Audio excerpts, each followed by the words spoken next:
Y'all need to hear me. Here I go. I'm here. What's up? What's up?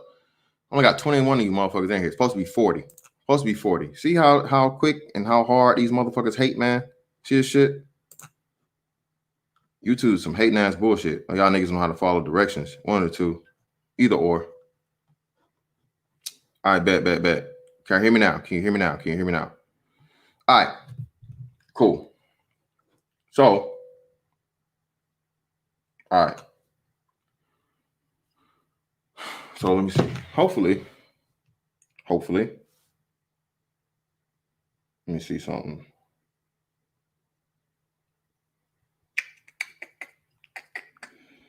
Hopefully.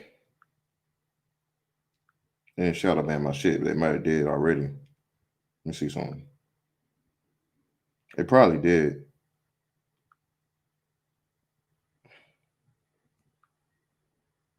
So it's showing for now. So we'll see. But either way. So for all of you that do not know, over the weekend, I guess, there was a hashtag that happened. Damn it, Dollar Wash. I said don't give me no motherfucking money. Thanks, Dollar Washer, for the super sticker there, brother. Thank you. Thank you very much.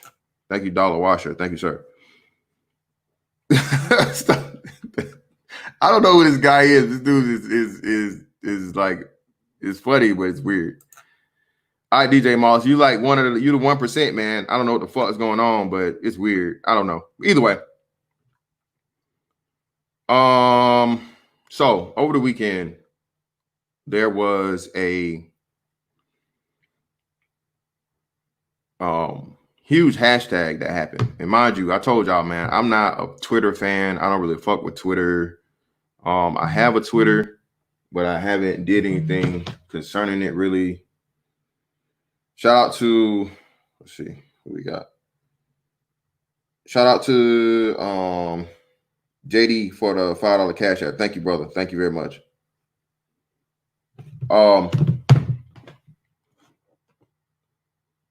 Yeah. That weird foot fella, man. I don't know. That's weird. I don't get it. Jessica X, I blame you with houseboys. He must have been an old houseboy. I don't know. Jessica X. But either way, what was I saying? Oh yeah. On Twitter, there was a resounding hashtag that happened. And the name of said hashtag was Black Trans Lives Matter, people. Okay, let me see. Let me do this.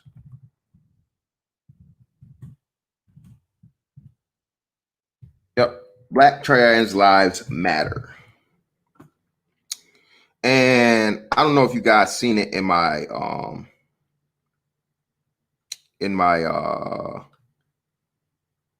wow.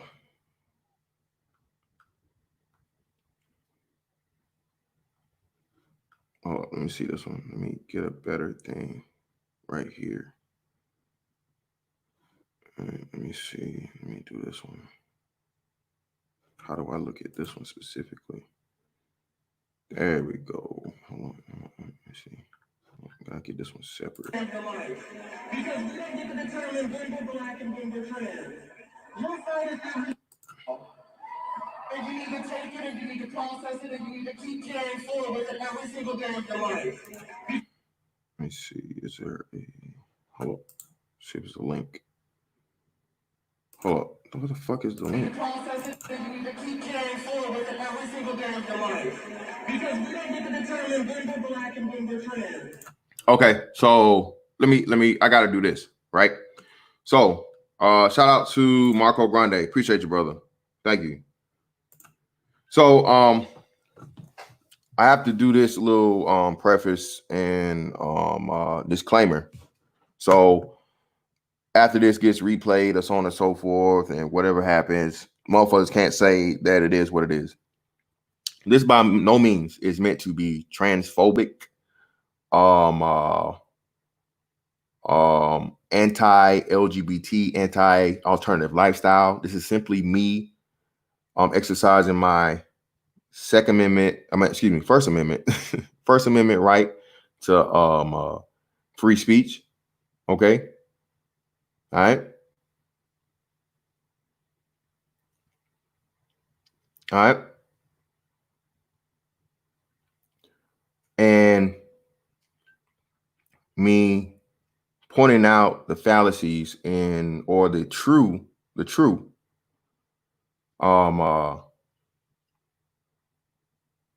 intentions and purpose of quote unquote Black Lives Matter.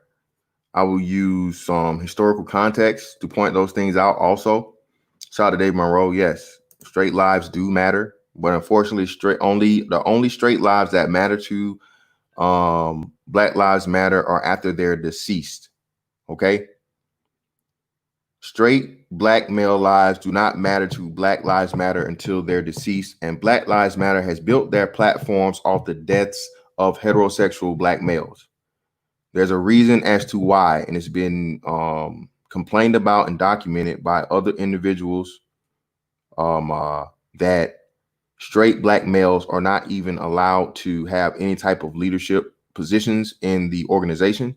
That's proven to be political and filled with Marxist ideology, so Marxist and socialist ideology of where it's women-led, very, very progressive, extreme left-wing and literal political ideologies. Okay. So again, this is not anti-LGBT, homophobic, transphobic, any type of phobic language towards alternative lifestyle groups. This is simply my personal commentary pointing out the true intentions from my understanding of what I'm seeing for what Black Lives Matter claims to be, for what Black Lives Matter really is for Black people. Okay. So let's hop into it. So let me see if I can get this thing to come here. Where is it? How the fuck did I get this shit to do this before? Hold on. Is this it? Hold on.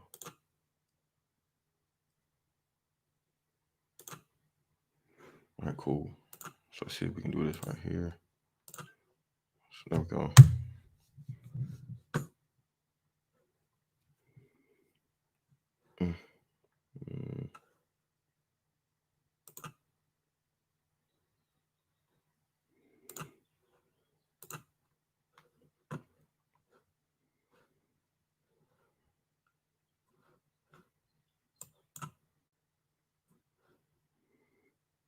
Let's do this.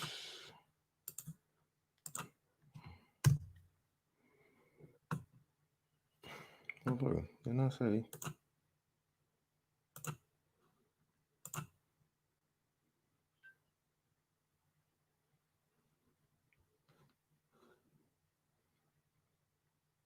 Whoa. Do not. How the fuck do I do this without? Hold on. Hold on. What the fuck is going on here? Oh shit.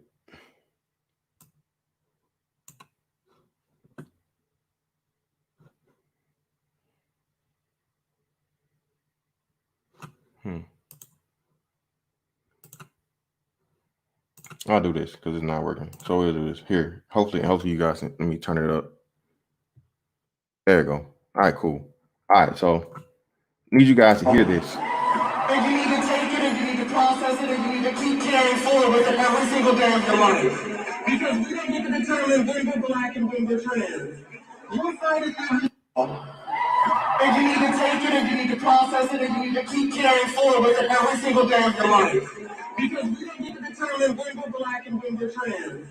You'll find it every We don't need to determine when we're Black and when we're trans. Okay. So let's get into the statistics of the quote unquote trans people in America, right?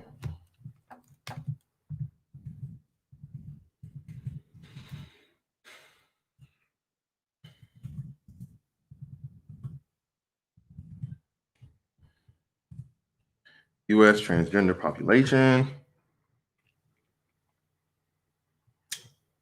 Alrighty.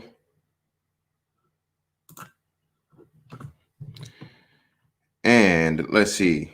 A different survey, and let's see. And this is from Wikipedia. This is the one I think that made the numbers far more higher than what it actually was.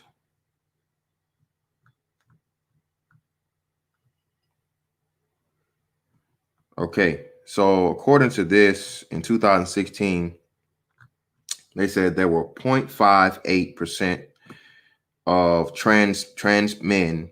I think they said it was trans men or trans people altogether. Let's see. No, transgenders, period. Right? So transgenders, period, was, according to Wikipedia in 2016, was said to be 0.58% of the population. Okay, 0.58% said to be that's for you people, you mathematical types. That's pretty much half of 1%, which is inaccurate and not true. And they're being over accounted by the numbers by GLAAD. Because when you do that and you do a total and complete population check and you divide it by the number of total trans, what you come out with is something like 0.00 something percent. So they're 1/100th of the population in actuality when you do the complete and total math. Again,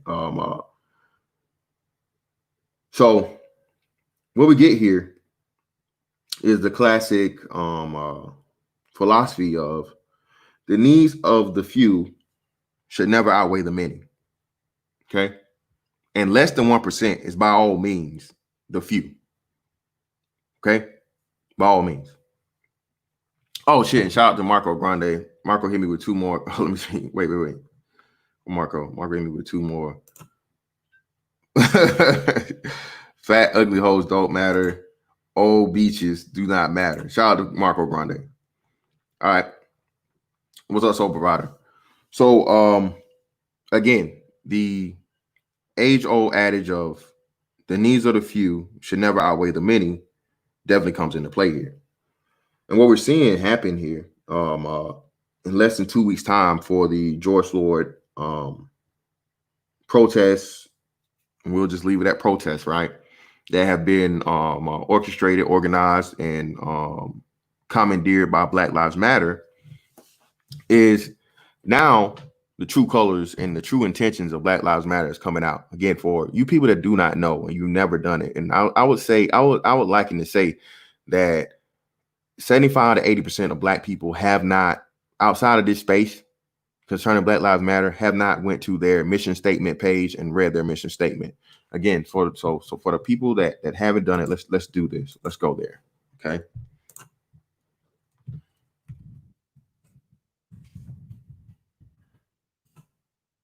Black Lives Matter home.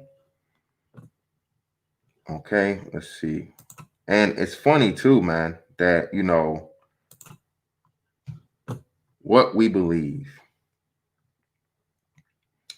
4 years ago, what is known as Black Lives Matter global network. All right, this is another key thing too, man. See, again, these for you conspiracy types, right? You conspiracy theories, and conspiracy theories aren't real, and you niggas just tinfoil hats and all this shit, right? This is straight from the page of Black Lives Matter. See that right there? Make sure, can y'all see the fucking thing? Well, y'all can't see the URL, but that's what it is, okay?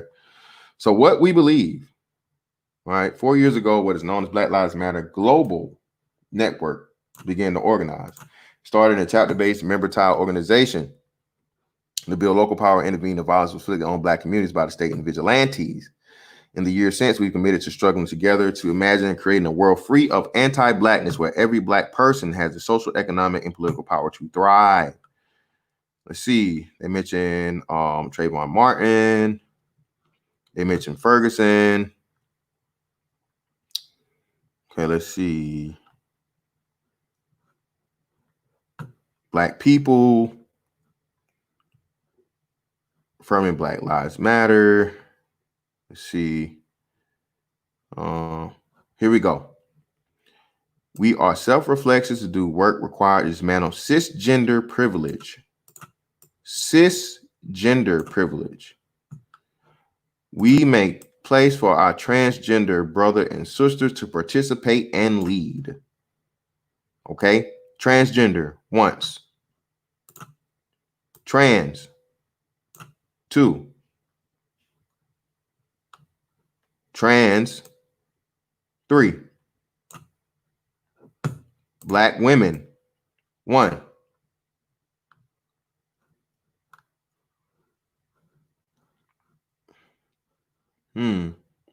Where is it? Queer affirming network.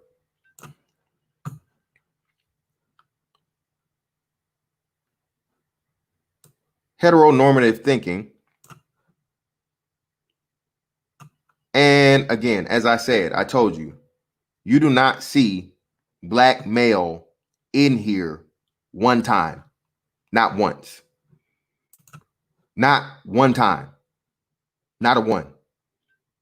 They mention dead black males and males who have been killed. But again, trans is mentioned, what, 3 times? 3. Black women are mentioned. Black lives are mentioned several times. But what do you not see? One time. Black male. Black Lives Matter is an anti-living black male organization. Anti-living heterosexual black male organization. The only time Black Lives Matter are concerned, worried, or even willing to deal with a heterosexual black male, he has to be dead. I repeat again. The only time Black Lives Matter is concerned with a heterosexual black male is after he's dead, and normally when he's been killed by a white person or police officer.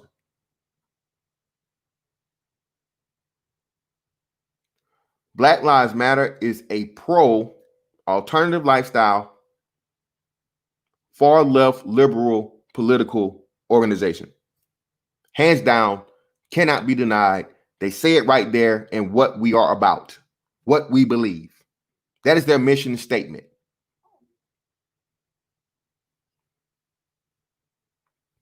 Let me go back through this real quick. Let me see if they took out. I think they might have taken out overthrow the patriarchy. Let's see.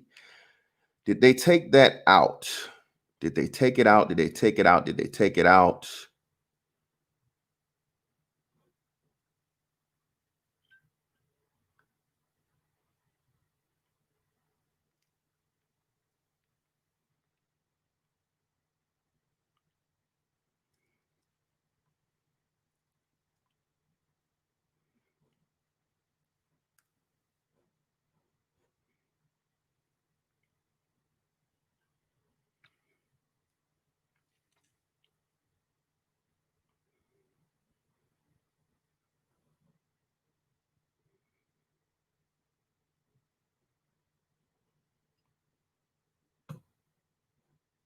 So they did take out to overthrow the patriarchy. I from what I see, because once upon a time it said to overthrow the patriarchy, and I'm just making sure it's no longer there. So they did make an adjustment to that and update it, because I think that in itself was a little too telling.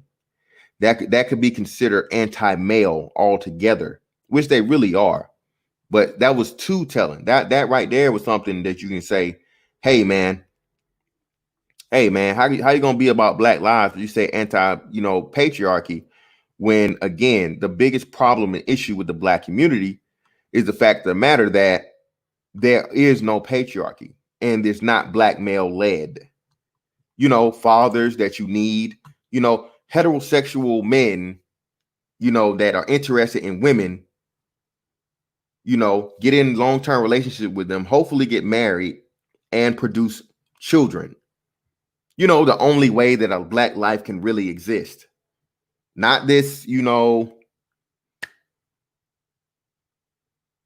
bisexual craze that's going on and so on and so forth or whatnot, you know, traditional human being creation that's worked for thousands upon thousands, if not, you know, how many hundreds of thousands of years. Okay. Something that cannot be denied or disproven by science. This is scientifically backed. Okay. This is my opinion. This is science. So now Black Lives Matter has truly showed its hand with true intentions and what it's really meant to be. Oh, do me a favor, man. What's the link to Black Lives Matter? Here you go, brother. Hold on. There we go. There you go, brother. Asking SSXL. There you go, brother. Asking you shall receive. That's the link right there. There you go. That's the link.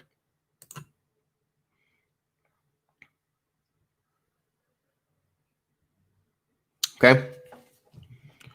So now in New York, I believe it was, there were thousands upon thousands of people. Mind you, again, the representation there would have been somewhere very, very similar or close to, because what? Let me see. American population. Let's see. U.S. total U.S. population. 2020. Okay, so 333 million people, allegedly. So 1% of that would be what? 300,000, right? Because 10% would be 10% would be 33 million. So yeah, I don't believe that shit, man. There's no way. 1 million, so that would be 3 million trans people. No way. Or half of that would be 1.5 million. Okay, according to the statistics. So according to the statistics, if it was really 0.5, we'll just say 0.5, half a percentage of trans people, that means it would be 1.5 million trans people in the United States of America. Don't believe it. Don't believe it. And like I said, if you did the real actual numbers and divided it properly, like I said, it drops down to a 100th of it. Hold on real quick. I think this might be my job. Hold on.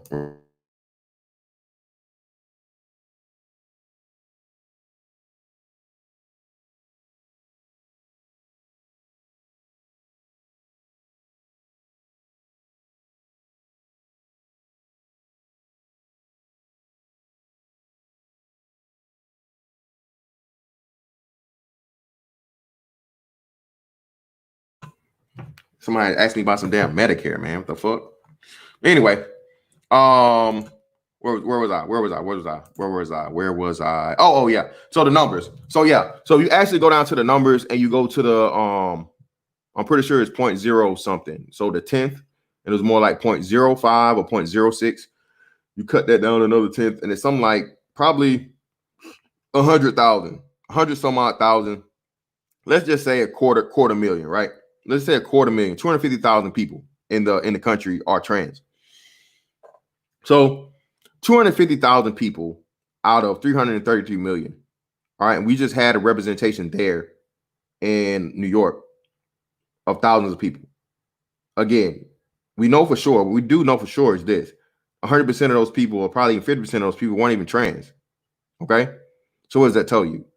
Again, just like the other movement or the other things that these people have shown in Black Lives Matter is this: well, people that don't even fit the bill, you know, all the white people and Hispanic people and foreign people, you know, the Antifa people that aren't black, move into the quote unquote movement to fluff up the numbers and make it look bigger than what it actually is, to push an agenda.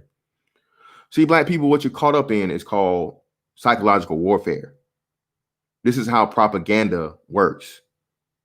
You know, you start a cause and you join people and let them think that the cause you're supporting is truly theirs.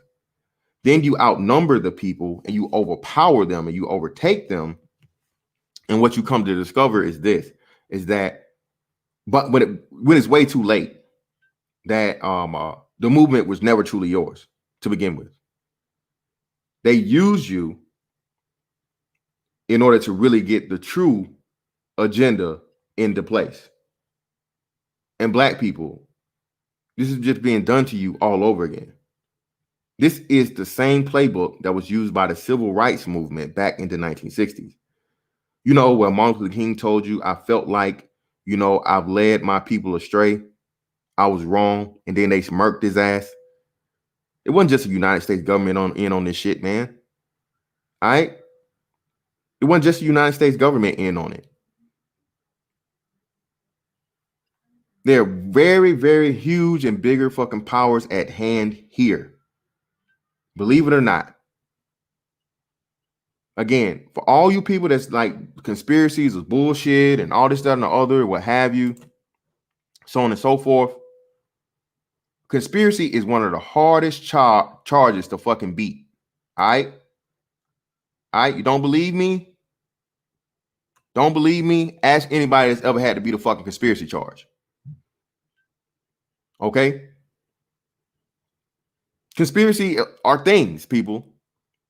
They're things. But yet and still, what the first thing that the government and the media will tell you, oh, this person is just some, you know, crazy crackpot that believes in, you know, these crazy orchestrated, you know, things that could never, ever be true. Oh, really? Remember how the government told you for the longest about Area 51 not even existing? Then come to find out what? Oh, my God. There really is an Area 51. Remember how they told you about the Tuskegee product for you pro-Black motherfuckers out here, right? Never happened. Come to find out, oh my God, this is Tuskegee experiment actually happened. Wow.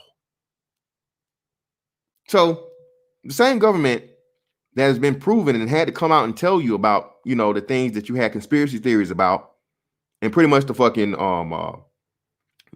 classification or the confidentiality wore off on it in the 50 years or so, had to come out and tell you about it, tell you the truth. It's still going to tell you that conspiracies aren't real. And you niggas are going to fall for it all over again. And the best thing about it and the easiest way to do it is what? Take a group of people that's been oppressed, you know, and are actually going through, you know, hardships or, you know, inequality, all those type things. You hype them up and you get them emotionally invested into things like racism. You preach and you tell them that you can end it through politics. You never, ever deliver. And it's the dangling carrot. You know, racism can end. Racism can end. I can end it. I can end it. I can end it. I can end it. I can end it. I can end it. And it's never been ended. It never will end, bro. Never will. Racism is worldwide, people. It's an uncurable fucking I don't want to call it a phenomenon, but an occurrence. We'll just say that. It's an uncurable occurrence because how can you change somebody's mind about having a superiority complex over you? You just can't. People have superiority complexes in several things, in several ways. You see that in sports. You see that in business. You see it in relationships. You see it in everything. You see it in even the educational system. And we do it and you participate in it on the regular. But what if you do that? Well, you're an elitist. If you think you're better than somebody. No. America is the America is the home and pretty much holds the patent of we're better. We're bigger, we're better, we're stronger, we're faster. We can beat your motherfucking ass. Pretty much. That's the American way. We got more money than you. We got more guns than you. Pull up. That's the American way. So as an American, it is literally embedded in your psyche to think that you are better than other people. You know, the way motherfuckers are around here talking about these dirty water ass places in third world countries that, you know, don't got running water. They got dirty water. You know, these dirty feet bitches. You know, that's elitism, right? But if you say the same thing about these, you know, ain't shit niggas that stand in the projects for fucking 3 and 4 generations, you know, don't want to work a job, want to be lazy as fuck, want to fucking leech off the back of fucking tax-paying citizens and shit, You know, the people that go out here and work for a fucking living and then turn around and try to tell you, oh, you work for the government, so that's welfare. That's welfare. No, you stupid motherfucker. I work. I have to earn my shit. I don't just get to sit back on my motherfucking ass and get paid.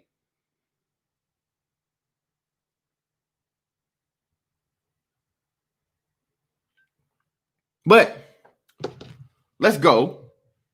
Let me see if I can find this. Hopefully it comes up in my thing because I just Googled it. So hold on. Let me pull this up so you guys can see this. So let's see. Here we go. Search. Let's see. Let me see. Search history. Man, I hate this shit. When you do something on your phone and then you gotta fucking do the shit again on here, man. I gotta look this shit up, man. Let me see. Search history.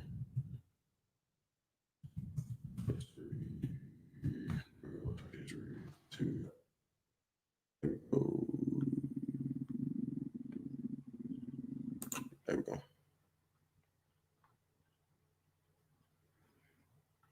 Oh, you son of a bitch. Where you at? Nope. I don't want to do it on YouTube, bitch. I just want to see my thing. Oh, fuck.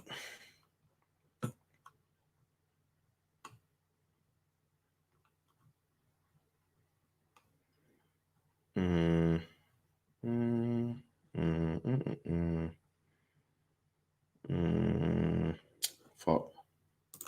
Well, let's do this. All right? Hold on. Let's do this. Hold on.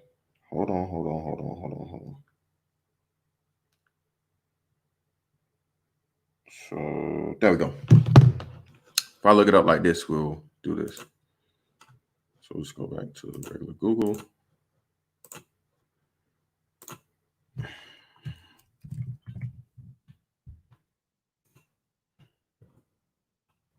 Where is it? Don't fucking show me the thing. Where is it? There we go. All right. Is this it? Yep. Here it is. All righty. So doing a little research and going back to I have it on my, let me see.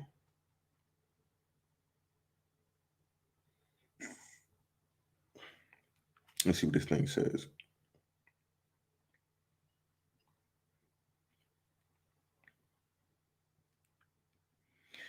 The praise of James Baldwin. For you that don't know, James Baldwin was an activist back in the 60s during the civil rights movement who, you know, was pretty much did a national round of sorts to give his take and his point of view on civil rights and the mistreatment of black people and all those different things. Well, what was probably blatantly obvious to a lot of people back then, right? Blatantly obvious is that Mr. James Baldwin, okay, was a alternative lifestyle man. Okay. Not saying that anything was wrong with that and so on and so forth. Hey, do your thing. Whoever you choose your sexuality is really your business and all these things and so on and so forth. But this is the thing that happens. Again, when you allow the LGBT community and the black community, what you see what happens with the alternative lifestyle people is, again, they like to put the sexuality before the race. Well, why does that matter, man? What you talking about? You're homophobic. You're this. No. See, this is the thing. And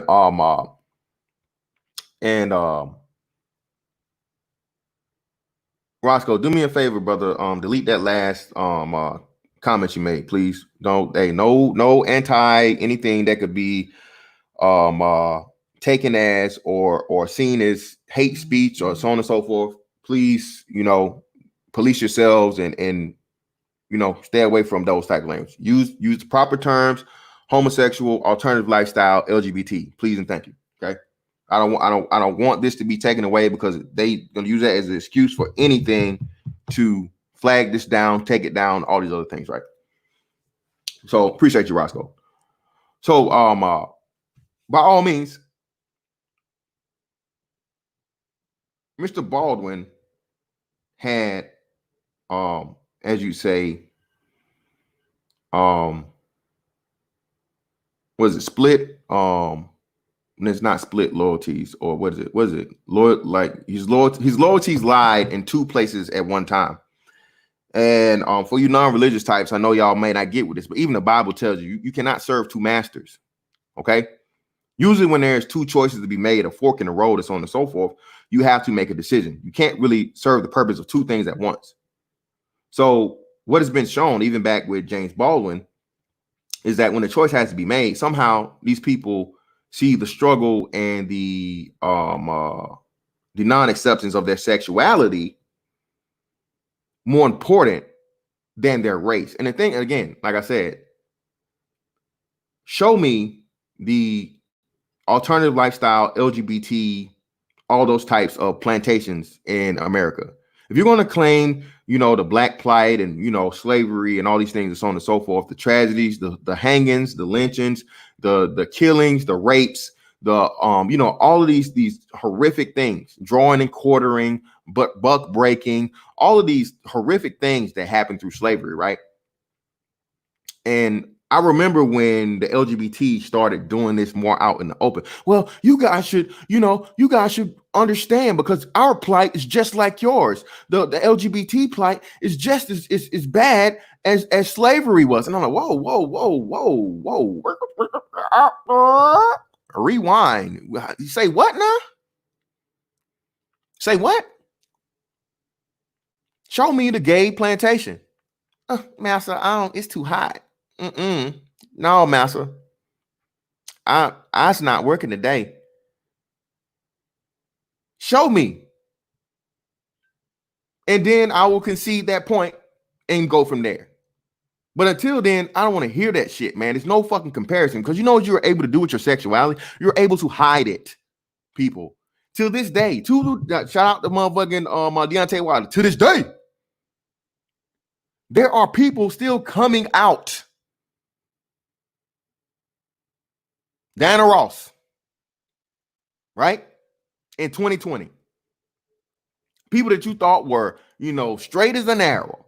You know what I'm saying? Atlanta was one of the first places where they told you, hey, man, you need to be careful. All these big buff niggas, you know what I'm saying? Niggas with muscles and shit, and, they got the bald head and all this other shit and blah, blah, blah. Hey, bro. Hey.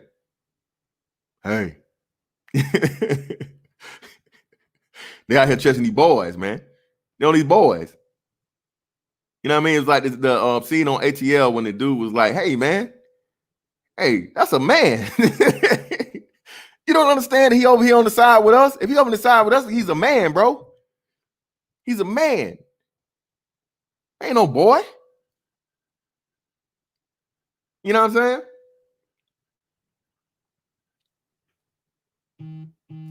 And God damn, everybody want to call me. What's going on? Hold on. Real quick. God damn it, man. Hold on.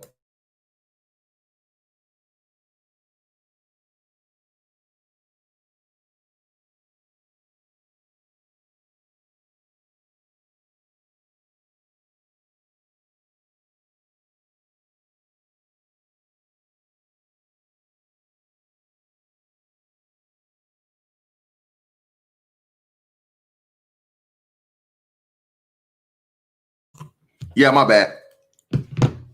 So, yeah, two masters. You got to make a choice and decision, all these type things. They came real hard in the, I want to say early to mid 2000s with the whole campaign of black people and, LGBT alternative lifestyle people doing a coalition because we suffered the same thing. See what happened was back when James Baldwin time was, we were a lot more conservative and a lot more, church oriented before the whole, what do you call it? Prosperity preaching came along. See, back in the 60s, you had actual preaching to where, hey, God, Jesus, you know, do the right thing, so on and so forth. But what happened was you migrated away from that to what?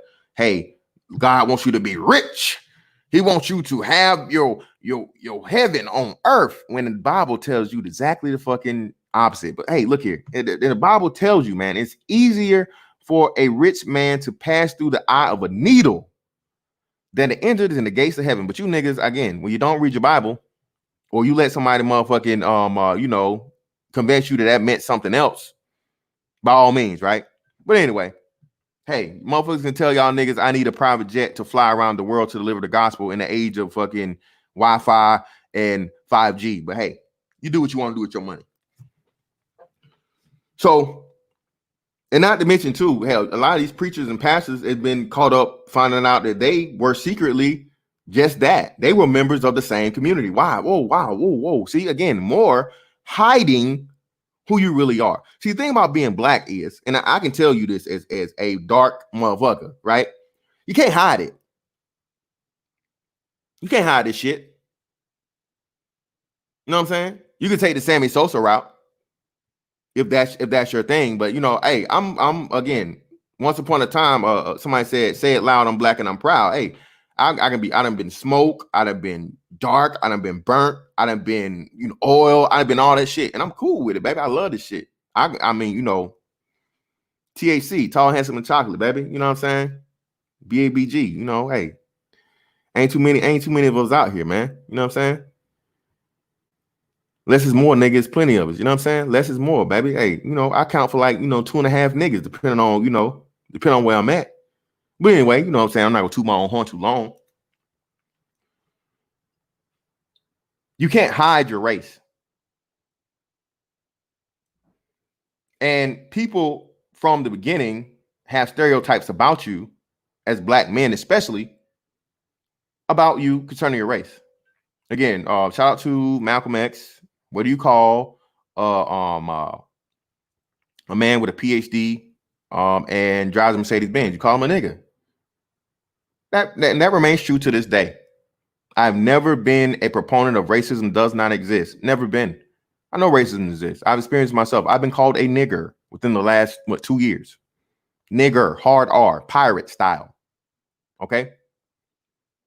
So I would never be one of these motherfuckers that say racism don't exist. But I am of the ilk that believe that racism can be overcome and overpowered if you put yourself in certain positions in life, especially in a capitalist society like America. Again, when you have Bob Johnsons, when you have Michael Jordans, when you have LeBron James, when you have Robert Smiths, you know, Jay-Z's, you know, the Michael Eric Dysons, the even what's the Boyce Watkins. Who am I missing? I just had them and I lost them. Who was it? Oh, Neil deGrasse Tyson's. You know, all of these fucking successful black men that use their talents, whether it be intellectual, physical, whatever, what have you,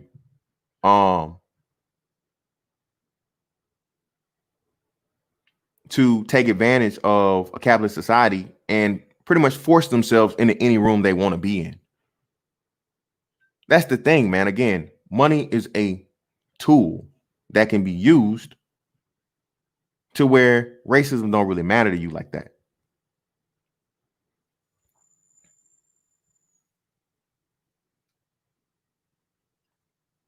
All right.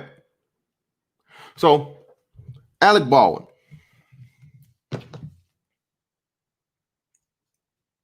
Let me pull this up because I have I screenshotted these, the ones I wanted to do. So I'm going to find them and we'll scroll down to them.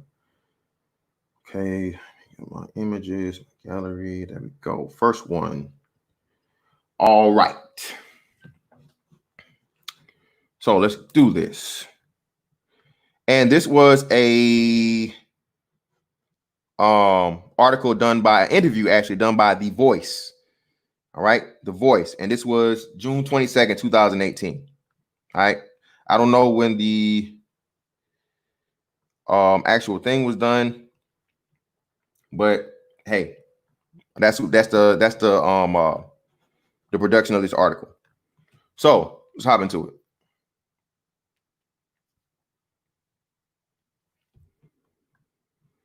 So, do you feel like a stranger in gay America? Baldwin. Well, first off, I feel like a stranger in America from almost every conceivable angle as a black person. Wow. So hold on. So you mean this guy that was a black activist, he doesn't feel as a stranger as a black person? Hold on. Wait. A person that lived through actual civil rights, Jim Crow America doesn't feel as a stranger as a black person, right? He's accepted more as a black person. You know what I'm saying?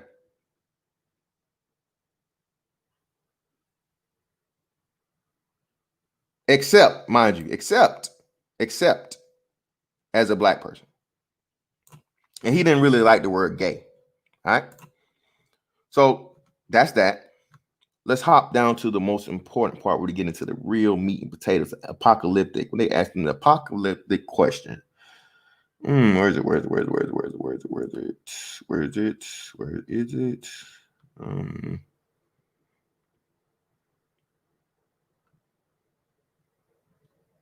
Hold on. I'm gonna skip some. Hold on, wait, let me see.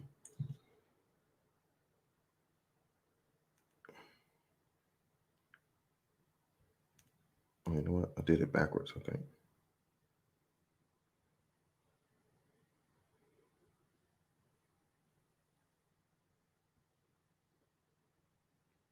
No.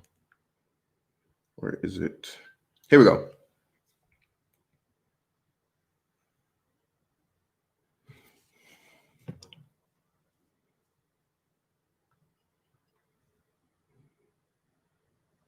Where is it?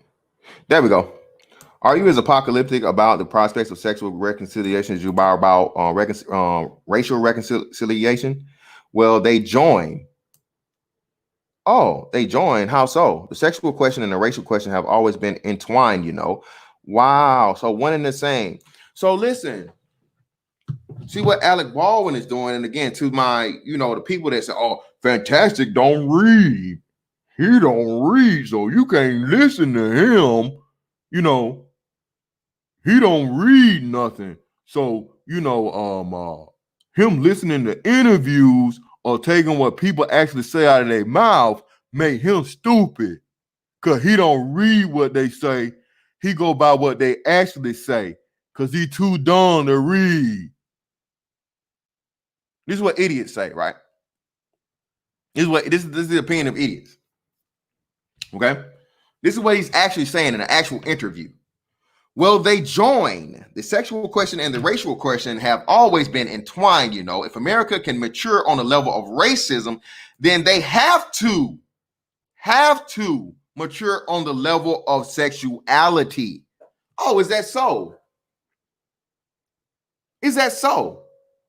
Well, according to pro-blacks, remember, and everybody else, and black people still talking about racism in 2020, has America matured on racism yet? I mean, we got nationwide protests and upheavals again and riots, because again, can't forget the riots because they just burned down the Wendy's over a good shoot. Yes, I said it, a good shoot. We'll get into that when I open the panel if you want to. So he's telling you during his time in activism and so on and so forth, this is his mentality. Always in the back of his mind, he was a fucking double agent. There goes that word, agent. See, the true agents, these pro-blacks and these people that are really for the black cause, they never really point them out. Because you know what? They fucking scared. They know if they really start talking this shit about the motherfuckers that are behind the scenes, pulling the motherfucking strings, they have to be shut the fuck down.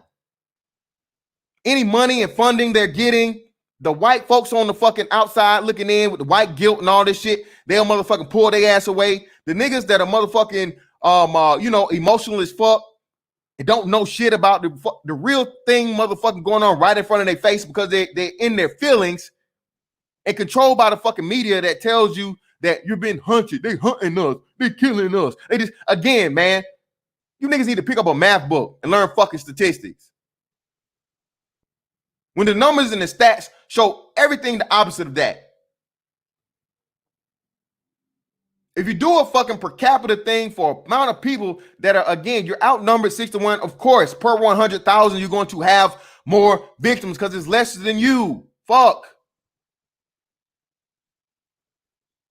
And then again, like I say, they tell you, they manipulate the numbers and they tell you black men to white people. They even narrow it down.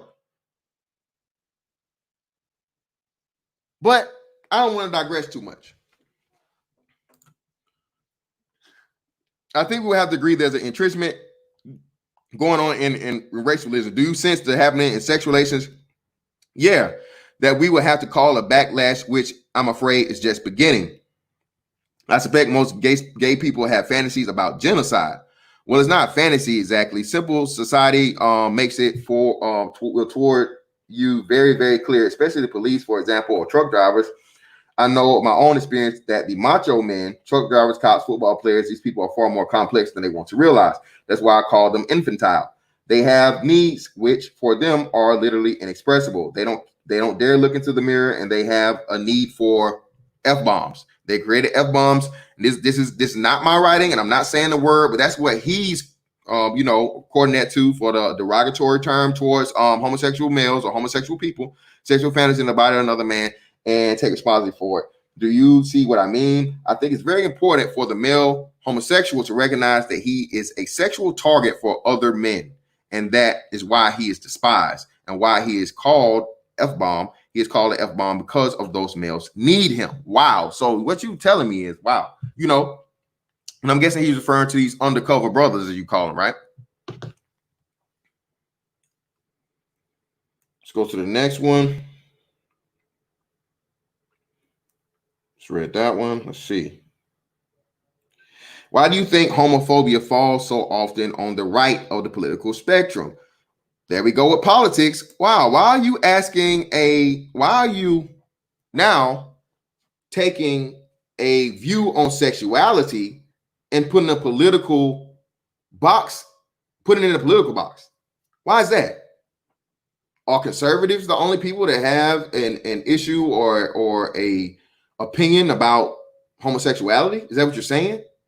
What about independence? What about, a person that doesn't even believe in politics at all? What about that? You know what I'm saying? What about a person outside of the United States of America? A lot of people in places in the world don't even have a left-right paradigm or even a political structure like that where people really care. So why are we somehow now bringing this into a political and villainizing people on the political side, or saying any and everyone that disagrees with it or has an opinion contrary to the promotion of it are somehow right-wing? It's a way of controlling people. Nobody really cares who goes to bed with whom, finally. I mean, the state doesn't really care. The church doesn't really care. They care about you should be frightened of what you do. As long as you feel guilty about it, the state can rule over you. It's a way to exerting control over the universe by terrifying people. Wow. Oh, you mean to tell me how you're out here calling people homophobic, transphobic, but there is no heterophobic, even though the heterosexuals are, again, the reason for existence and the vast majority of the world, not just the majority in the United States, but somehow, again, Black trans lives that account for less than 1% of the population are thrown to the forefront of the Black Lives Matter movement right now. Again, people, remember, they mentioned trans 3 times in the What We Are About section of their website, to the 0 times of Black males. They named Trayvon Martin by name. He's dead. They mentioned Ferguson, another dead Black man.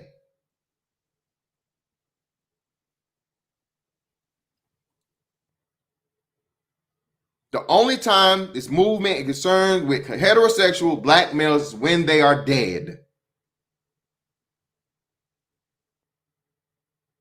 They built up this fucking alternative lifestyle group off the backs of dead heterosexual black men. They told you the leaders they want in their organization are women and alternative lifestyle members. Point blank, period. Why don't black ministers need to share this rhetoric? Perhaps because they're more grown up than most white ministers. Uh-oh. James Baldwin was on to something. James Baldwin might have knew something we didn't know. He's telling y'all about them black preachers. He's telling y'all. But it's not just black folks. You know, we know the Catholic Church has a huge issue with child molestation, especially of young boys. And that in itself is something else that's totally, we don't want to get out there. That's way too far for a lot of y'all. So I ain't going to talk about that today. But if you go into the occultic aspect of it and understand what the molestation of boys does in that realm, hey, look it up for yourself.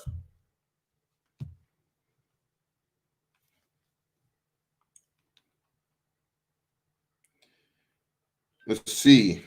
Go to the next one. What's the next one?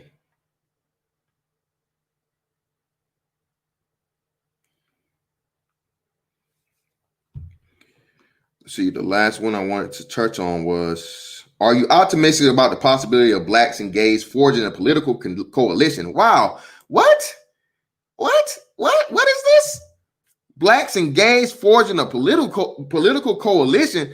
Damn, that sounds exactly like Black Lives Matter.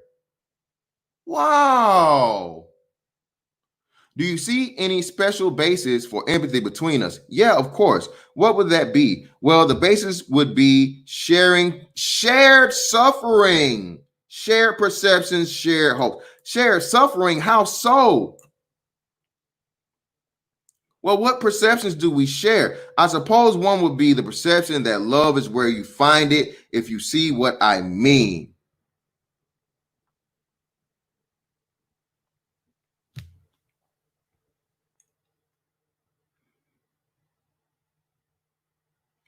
But are gay people sensitized by the perceptions we share with blacks? Not in my experience, no. So I guess you're not very hopeful then about what kind of coalition or something that could make a difference in urban politics. It's simply that the whole question has entered my mind another way. I know a great many white people, men and women, straight and gay, whatever, who are unlike the majority of their countrymen. On what basis we could form a coalition is still open question.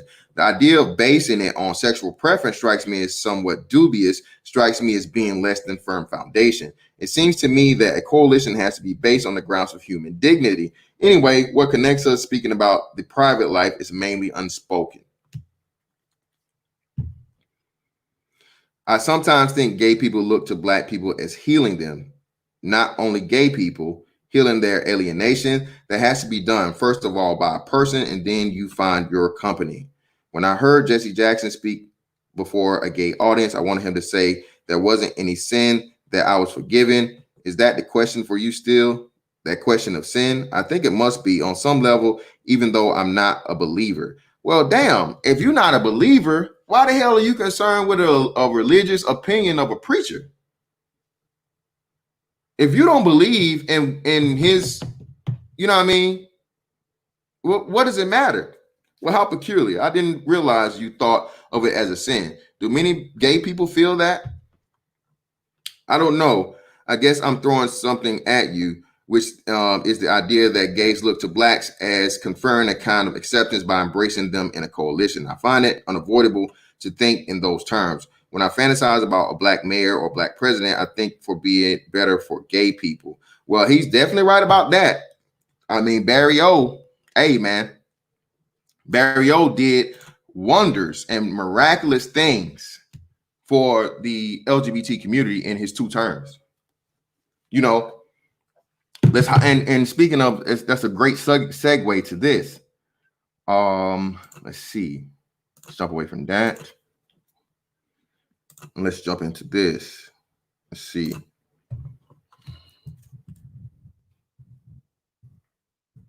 Oh, shit.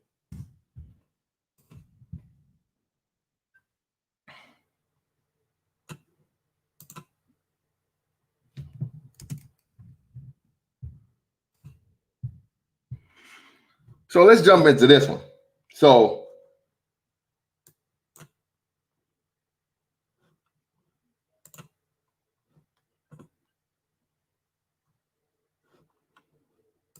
share my screen, and we had an hour. So let me start bringing y'all in here. Hey, and share the stream, bro. Again, because I'm shadow banned like a motherfucker. So by all means, man, share the stream, people, so people can come in and see this shit. You know they don't want y'all to hear this shit right here, bro. Y'all know it. You know they don't want y'all hearing this shit. So by all means, man, share the stream. They shadow banning the man. They didn't even let me post the StreamYard link. Let me hit y'all again. Bam. Shout out to Art New Style with the bam. Right, there you go.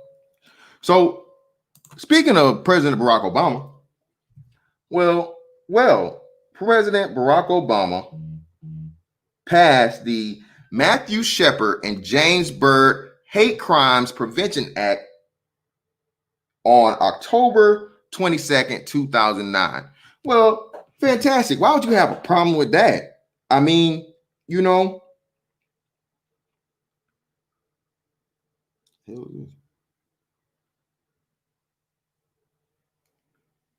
Mr. Fantastic, why would you ever have a problem with the the president creating a hate crime bill? What's wrong with you?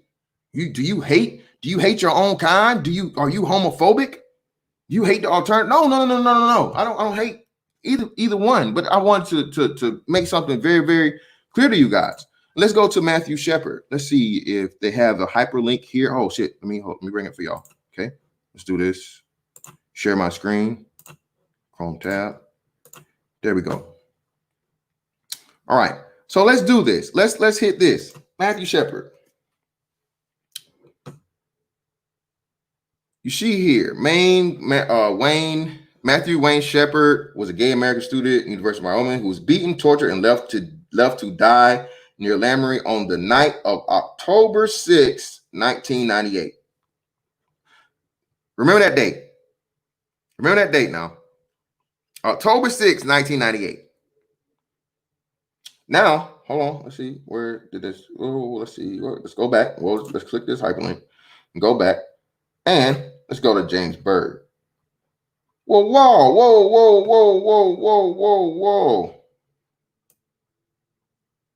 June 7th, 1998. James Byrd was an African-American man who was murdered by 3 white supremacists in Jasper, Texas on June 7th, 1998. Damn, when does June fall in reference to October? Where does June fall in reference to October? I mean, damn, I'm pretty sure that June comes before October. And even furthermore, I mean, you look at this a little deeper. Where is it? Oh, my bad. It was May 2nd, 1949. This man was far older. He was literally existed before Mr. Matthew Shepard. But somehow the name put in the front of the Hate Crime Act is who? Matthew Shepard and James Byrd. You see that? Who was the top billing here? Who was the more important sufferer of the hate crime? Well, they tell you in the act by the name that's put before it.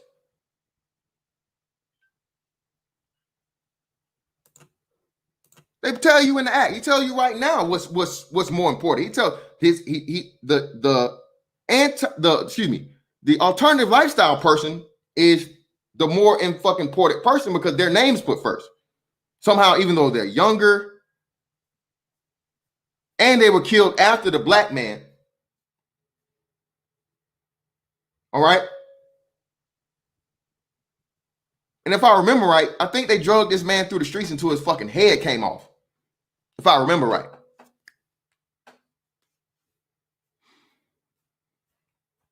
But I'm not going to really get into, comparing tragedies and things like that and so on and so forth. We're not going to get into that, Hate crime is a hate crime, right? So my question is, damn, Barack Obama, who won off the premise of being a black man, didn't see fit to put the black man that was killed before the alternative lifestyle white man on the hate crime bill? Really? Black people, how did we allow this to happen? Pro-blacks, where are you at? Pro-blacks, where was your voice then? Black lives matter. Hold on, Black lives matter. If black lives truly matter, and this was a black man killed, oh, that's right. Black lives matter didn't exist yet, allegedly, right? Allegedly didn't exist yet.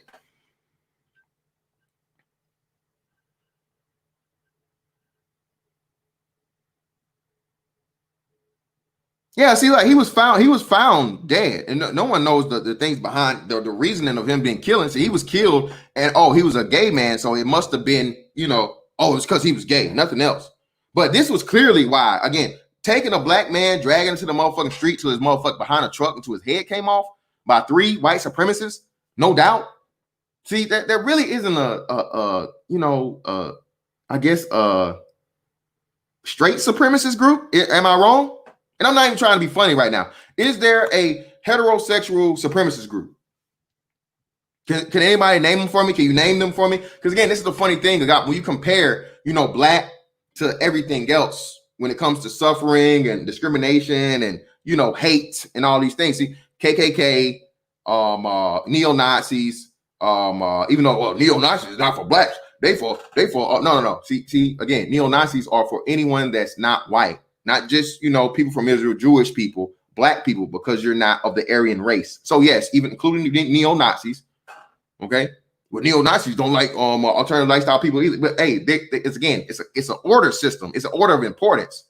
See, they name them after they name, black people. But again, does anybody know the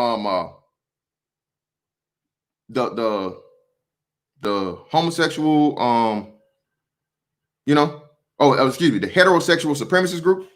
I don't. I never heard of it. But yet still, Barack Obama, as the president of the United States, first, again, that won off the fact of being the first black African American, he's literally African American because he's not black. His father is African and his mother is American. So African. Played off the fucking, the heartstrings of black people. He looked like us, so he must be one of us. Took it upon himself as a black man to put the alternative lifestyles person name at top billing over the black man who was without a doubt, no questions asked, killed over his race in the most disrespectful way possible.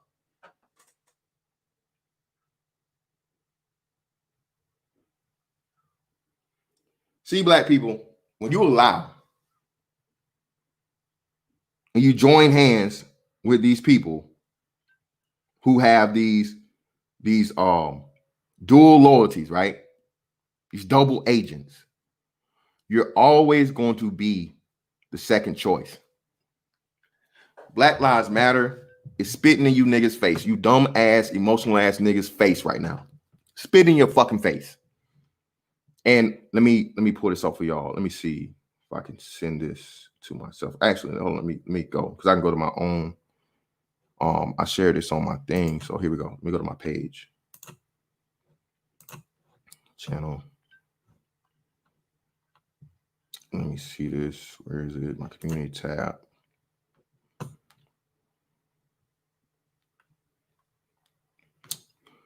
Share this.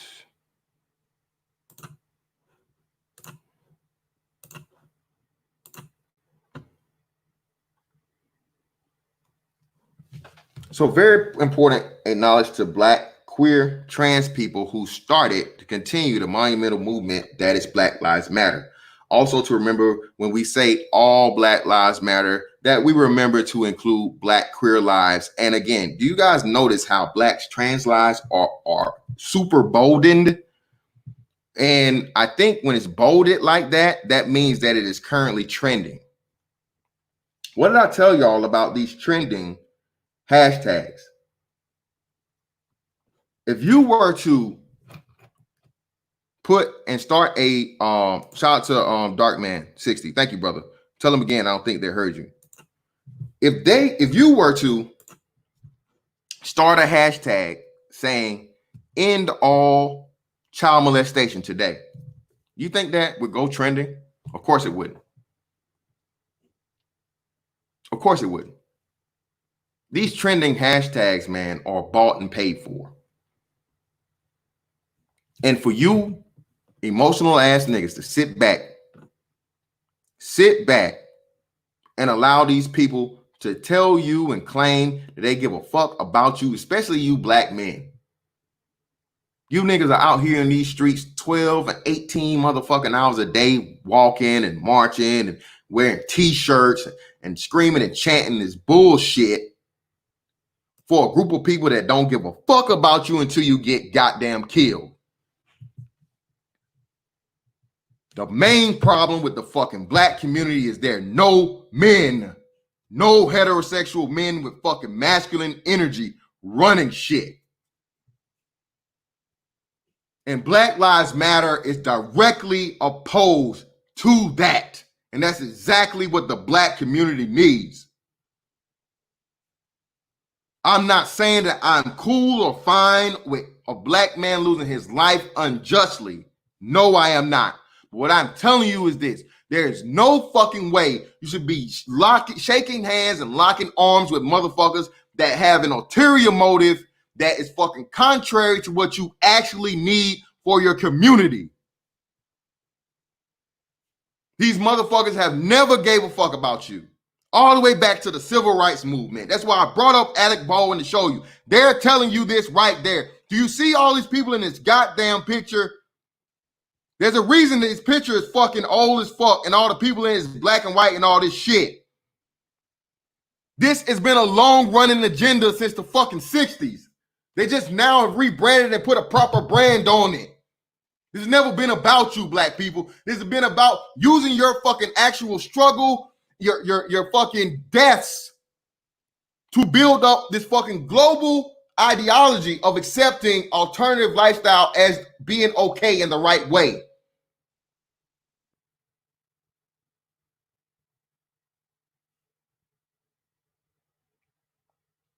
You niggas have not followed your history and you didn't learn from the first time. Malcolm told you about this shit. Martin tried to tell you, but they killed his ass off before he could really spill the damn beans. Malcolm told you straight up. That's why they never fucking promoted Malcolm to you. That's why you were taught and gave and fucking presented with Martin Luther King Jr. with open arms and fucking all this praise.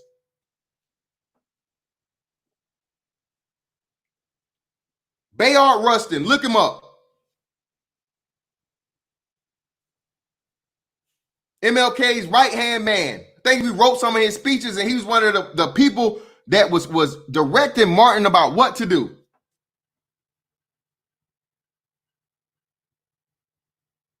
These people don't fucking care about y'all, man. Y'all niggas out here marching in the fucking streets, doing all this shit, promoting anarchy and fucking chaos because you don't have fathers. Y'all let every celebrity, athlete, even influencers, bro. Influencers, really? D and Z grade motherfuckers on the internet tell you, oh, Blackout Tuesday. If you're not blacking out your thing, well, you don't care about black people. Bitch, how the fuck you gonna tell me what the fuck I don't care about when I am that?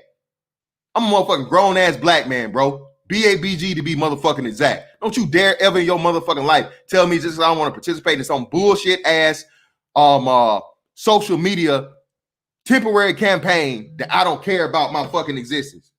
Shut your lame ass the fuck up, you fucking emotional ass, hoe ass nigga. And you stupid bitch. How about you do that?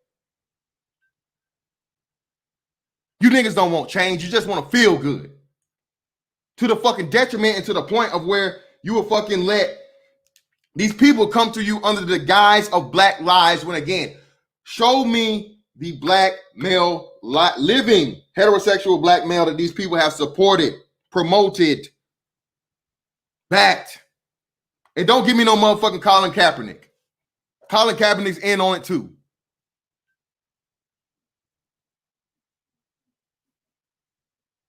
You motherfucking Colin Kaepernick promoters, you niggas are just as bad. Colin Kaepernick, a motherfucker that we don't even know to be black, looking like the nigga look Arab as hell, but he grow a motherfucking afro out. And again, go back and find it. Few years before he was on the Black Lives Matter train, he had a teammate complain about calling him a nigger. Blackbeard style, Davy Jones locker, like a fucking pirate, over a disagreement. Someone didn't grow up in the black experience. Hit y'all with the I'm black, y'all, and I'm blacker than black because I'm black. You niggas fall for it every fucking time. But a motherfucker like me, because again, I have a fucking brain to fucking use and eyes to see to understand what the really fuck is going on, because I can look back in history and see it from before. The real fucking history you'd be concerned about more recently than fucking slavery that you niggas are repeating all over again. Because instead of fucking organizing, strategizing, learning, improving, and making the necessary moves to fucking do something to actually change it, you niggas want to sit back and complain. That's what we've been doing for the longest. Whenever somebody comes along and say, hey man, we need to do this, and this, nigga, who is you? Well, you're nobody. You just this. You just who put you in charge? Brother, why does any of that matter? How about we try with them? No, nigga. Show me this, show me that. Oh, really? Well, brother, what's your idea, brother? No, racism. They did us wrong. We should be equal, equality. I want to sit at the table. I want to have a discussion. Nigga, why? Why? That sounds like motherfucking validation. White supremacy. Yes, brother, that's the problem right there. The fact of the matter is you think that white people are supreme to you, over you, simply over their race and their skin color. That is a mental illness, sir. As long as you have that motherfucking mentality, you'll never get anywhere. If you put all that shit to the side and you really motherfucking focus on the issues and the problem in the black community, again, starting with masculine fucking leadership in the households and rebalancing our fucking communities by having positive black male influence, more so than just a fucking athlete or an entertainer, actual fucking households raised by positive male black influence, heterosexual, that you need in order for the race to survive, we can actually get somewhere. But because you dumb niggas have been, the black community has been overtaken and overrun by women, what have you seen? It's been a fucking major uptick in more black males becoming what? Members of the alternative lifestyle group. With the fucking AIDS, HIV numbers to fucking back it. And you guys are wondering why. I'm not even going to get into specifics, as a certain former NBA athlete we have that has literally whored out his son to the cause to encourage this shit for other black men and black women to follow in. But we got David Monroe in here. Brother, what's going on with you, bro? Hey, thanks a lot. And I'm surprised you went straight for the jugular like you did, because everything you've been mentioning today is why I like, especially lately, the last couple of weeks, I've been getting into like real heated discussions with different people around the manosphere. And it's for this, because I know these people may individually be well-intentioned, and they may think they have the best hopes for Black people with what they believe, but I know where the ideology comes from. I know the history of these ideas, and I just won't tolerate it anymore in conversation, because not that I'm going to, make personal attacks at people, but it's like, it's insanely suicidal. This whole logic, this whole ideology that these people are carrying on. Like yesterday, I was on, I think it was Ramil's stream, and I made the connection how these people will call someone like me or you a coon for holding a political point of view that we do. But if you examine their ideology didn't come from Africa. They are following a white man's ideology to the letter. but calling other Black people who want to be successful and productive the fake Black people, the Oreos. This shit is such a giant mind fuck, and it's hard for the average person to know exactly how to like combat it in the middle of a debate if you don't get a firm understanding of just what you're dealing with. This is basically a cult, and a cult, like any other religious group, has their religion origin story, right? So once you get a handle of their religious ideology, you can then attack their ideology. But these people have basically they've hidden themselves behind all these other smoke and mirror kind of movements and groups that it's been really hard for the average person to get a grip on where they're coming from and why they say the things they say. So like, if we look at what's going on with George Floyd recently, all of a sudden, defunding the police is a hot topic of discussion, right? Because somehow defunding the police will solve, it will prevent a future George Floyd, right? But if you go back and look at, let's say, there was a documentary I was watching recently. It's called, I think it's called Chaos on College Campus, something like that. But it's back in the late 60s, maybe the mid 70s, when they were really going ham on the college campuses.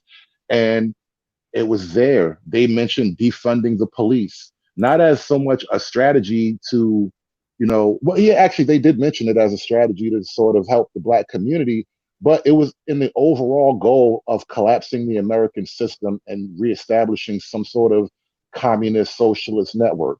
And if you look at our guys like the Black Panthers, especially, like a lot of their literature, as much as the civil rights movement was influenced by sort of soft left-wing radicals, the Black Panthers became the even worse left-wing. They went hardcore with the left-wing radicalism. So a lot of their writing and a lot of their literature is extreme socialism and communism. But it doesn't really get played up in the Black audience because Nick, man, again, niggas don't truly, niggas are about the surface. But hey, shout out to brother Dave Monroe for the cash out. Thank you, brother. I really do appreciate it. But hey, man, real quick, I gotta show. So shout out to my man D, bro. I just got this fucking thing for him, and I don't know. Let me see when this was passed. Let me see when this was.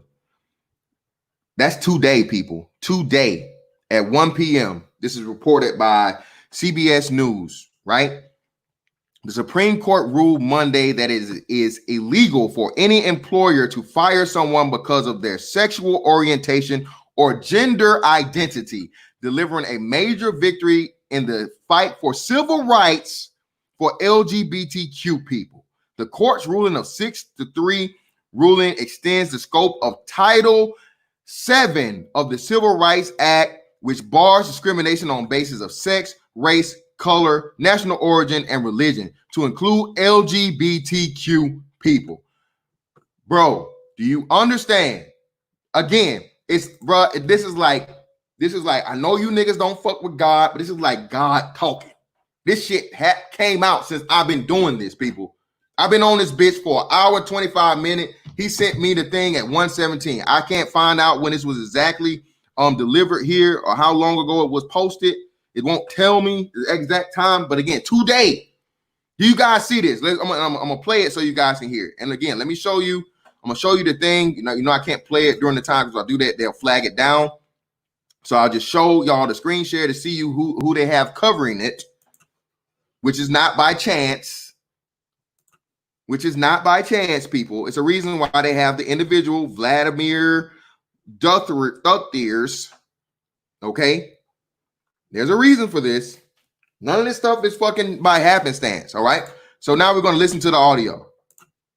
News here at CBS that we want to share with you. A stunning victory for LGBTQ rights all across this country. The Supreme Court has ruled that the landmark civil rights law, the 1964 Civil Rights Act, protects gay and transgender workers from workplace discrimination, which, as I say, is a huge, huge victory for the movement. The vote was 6-3, with Justice Neil Gorsuch writing the majority opinion. He was joined in that decision by the Chief Justice, John Roberts, Justices Ruth Bader Ginsburg, Stephen Breyer, Sonia Sotomayor, and Elena Kagan. Again, this concerned the Civil Rights Act of 1964, which does bar discrimination based on race, religion, national origin, and sex. And the question for the justices was whether or not the last prohibition, the one because of sex, applies to millions of gay and transgender workers. They have just ruled that it does. So we're going to break that down much later on in the show, but that is the news out of the Supreme Court.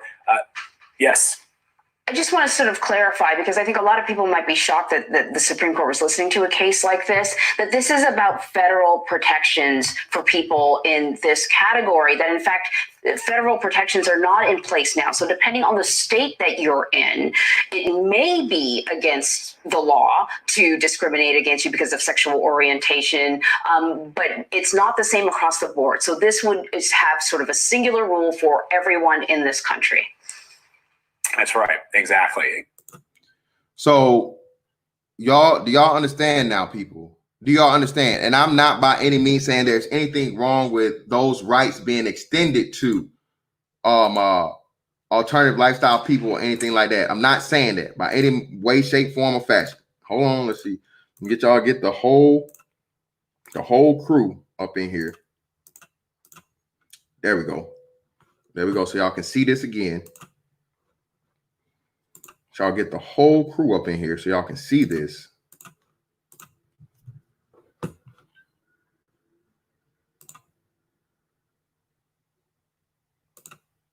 Again, people, this is what's really, really going on.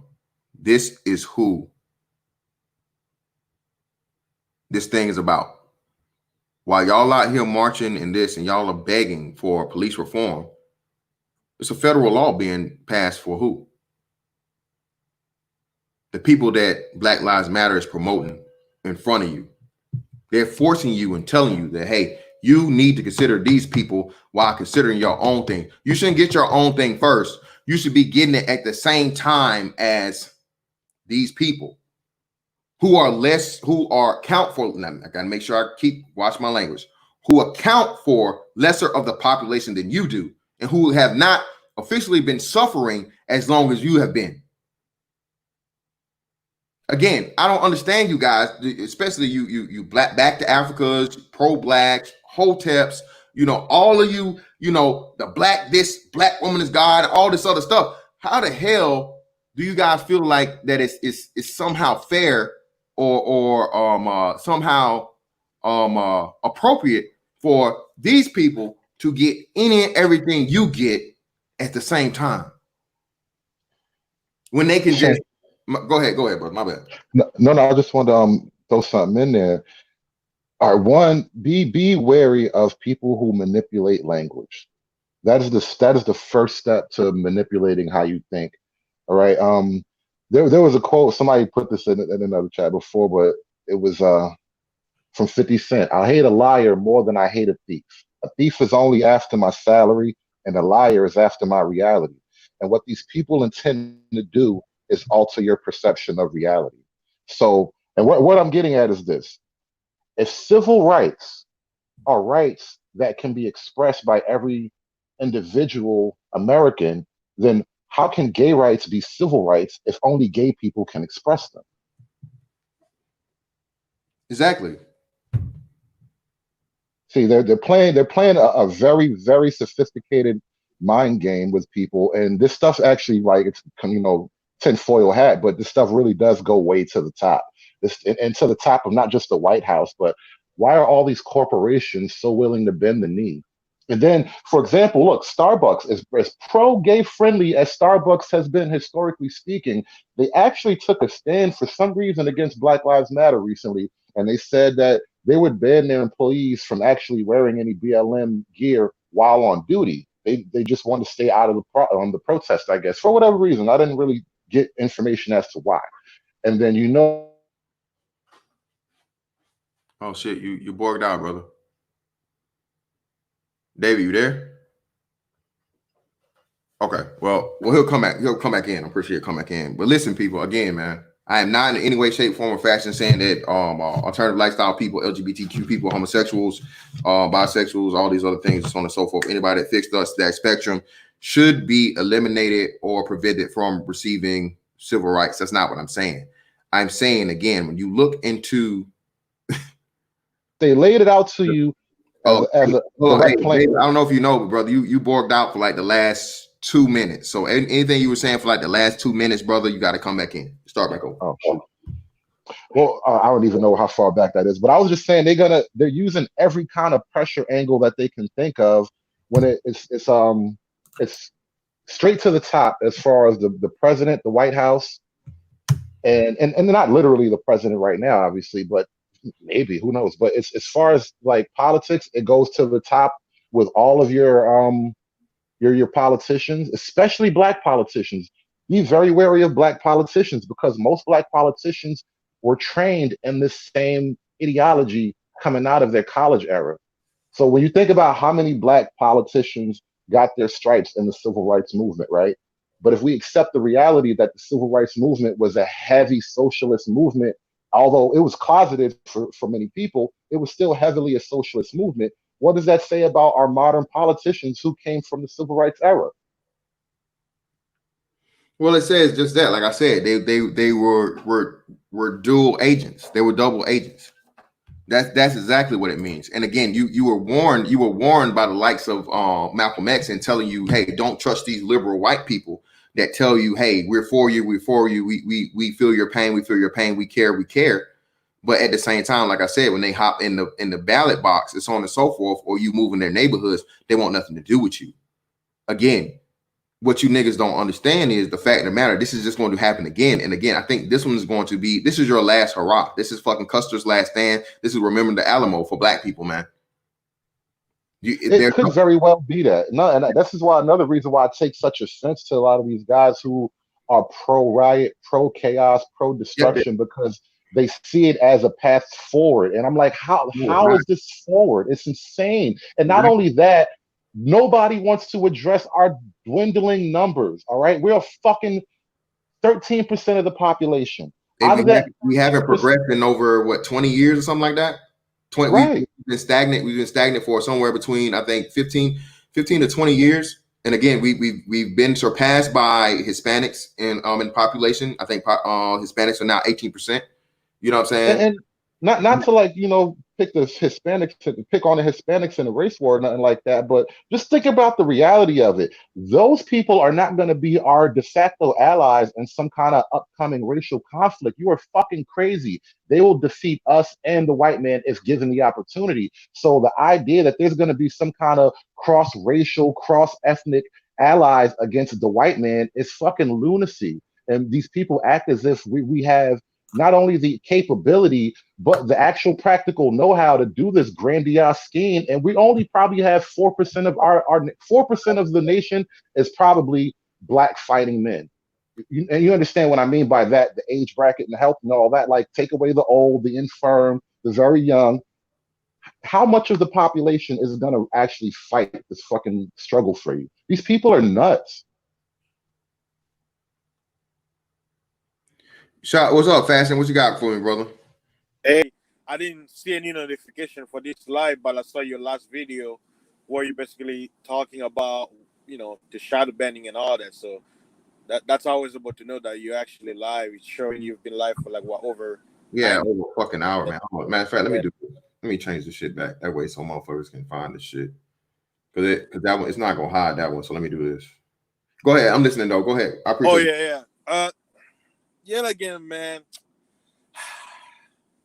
I know everybody always hate me when I bring the Bible, but yet again, black people have been used as a stepping stone for the sodomite agenda. Like, where was the Supreme Court all this time? I mean, where were they? All of a sudden, this Monday they come out in support of, the other side of the rectum. Like, what about what's been going on with quote unquote black folks? Like, what was the Supreme Court? Like, it's like people you don't see what's happening. They're overshadowing everything. Notice, civil rights is no longer black. Think about it. In the coming days, just like how they love to try to erase history to make it seem like things never happened, in the years to come, if black people don't stand up, the civil rights movement is never going to be about MLK or Malcolm X. It's going to be about them. This is just a heads up. And they're going to do it. If you notice, it's actually already not about MLK. Think about it. And actually, you can look this up. I watch Tim Pool all the time because he's one of the few like lefty kind Hey, of me guys too, that bro. actually Me too. oppose. I stay on. Hey, real quick. Hey, if you guys are not fucking subscribed to Tim Pool, watch him. That white boy, I think he's actually white Hispanic. He's a white No, Hispanic dude. he's half Korean. No, he's white and Korean, I believe. Korean. I thought it was Hispanic, but whatever. However it is, that dude, bro, he gives you some of the most honest commentary he claims to be a liberal, but he gives some of the most honest fucking commentary of the extremism of fucking liberal politics and all these other things, bro. And he gives you the real shit. If you want the real shit, not CNN, not Fox News, not MSNBC, none of that bullshit, bro. God honest fucking answer. Watch Tim Pool. All right, it's Now listen. TIMPOLL. I mean POOL. I think it's E, right? Or is this irregular? No, regular Pool. TIMPOOL. Yeah, and then I think it's Tim Cast. Then his other channel is Tim Cast. TIMCAST. Yeah. But go ahead, brother. You got it. No, the thing about MLK being out of play already, right? So you see all this chaos and all this BLM stuff going on, and everyone being forced to bow down to Black Lives Matter. So there was a UCLA college professor. I'm not even sure if he was black or white. He's probably white. But all he did, he just had the crazy idea of tweeting out the Birmingham, Alabama letter from jail, and that got him fired because obviously the MLK message contradicts everything going on in the streets. Oh, most definitely. Again, man. Listen, he's shown you guys to where these Democratic. I just watched him yesterday and today. These Democratic governors and mayors like New York City, they're sending threats to these businesses and things, telling them about, hey, you guys aren't social distancing. You aren't social distancing. If you don't fucking social distance to start following the rules, we're gonna shut you down, take your liquor license, all this bullshit, so on and so forth. Mind you, where did the Black Trans Lives protest or assembly happen? New York fucking City, bro. New York City. Not only in New York City, they were shoulder to shoulder, 100,000 people. Like, if this isn't a pandemic ground zero, I don't know what is. But church members and business owners are evil. They're going to kill your grandma. Like, this is insane. This is how the brainwash goes. They're still closed. All religious buildings are still closed. Again, man, New York hasn't even entered into their phase one. I think they said they're entering into phase one. The majority of New York is entering into phase one this Friday. No. Phase one. I'm in Brooklyn now. Phase one actually was supposed to be last Monday. So today, what's today now? Yeah, we're in the second week. So phase one supposedly started last Monday. When I heard him say it, they said it was only very few that were actually allowed to open. I think he said it was like Staten Island and something else or whatever the fuck. But the majority of main shit like Manhattan and everywhere else, the main places aren't allowed. That's what he said. Well, here's the problem though, and outside of like the phasing and all that, whatever they're trying to call it, because who knows what they really mean by that, but if you run a certain type of business, you can't really make your same level of income under these new restrictions. So if you have a restaurant or a bar, you're fucked. You can't survive. You can't survive on takeout. And Mr. Fantastic, you know how I would say how that the politicians are very slick with the words and stuff like that, right? Now check this out. This is where I'm putting my tinfoil on. Remember when President Trump came out publicly and had that little speech about the pandemic, and literally, when he had all the meeting with the governor, all of his mouth, he literally said that the governors now, they are in charge of each of their own states, and the only thing the federal government will do is be like a referee, so that they basically follow the federal guidelines when it comes to the pandemic. Now, when you hear it, you're like, oh, okay, you just know. Bro, in his in a hidden language. He basically said, governors, you are basically it's like a quote unquote unofficial secession, meaning each state is his own ruler. Decide what needs to be done for your own state. But it went over people's head. That's why some states were open, like Texas was open early, and Louisiana was still locked down, where they had to have the checkpoints and all that. Like, but they will never say it publicly in a way because they don't want the American people to panic. But when I heard that, I went back 7 years ago when I was listening to the governor of New Mexico, Ventura, who used to be a wrestler, and he had the show with David Russell. You remember that guy, the Hispanic, the Native American guy, David Russell? It literally everything he predicted when he mentioned about how they basically separate the power to the governors. It's happening, but how it's happening, it's very slick. But a lot of people cannot catch those keywords and phrases. But like I say, I got my tinfoil on. That's what I figure out what's really happening. But we'll see what goes on in the next few weeks, man. Yeah, I think part of what you're describing isn't so much like, I mean, obviously it is organized conspiracy, but not quite. I think you called it a secret secession. I think it's something a little bit more sinister than that. They don't want to secede. They want the whole pie. And in order to get the whole pie, they feel like they have to collapse the system. And then whoever is organizing this from the top will then reassert actual authority. But it won't be any kind of like utopian happy dream that they keep promising us. It's going to be Chaz. Hey, again, David Monroe, and like I said, shout out to Roscoe, man. Roscoe brings up an interesting point. Well, the unfortunate thing about the mayors and governors is, I just checked it today because I'm in Virginia. I don't know do you know the governor term for New York, David Monroe?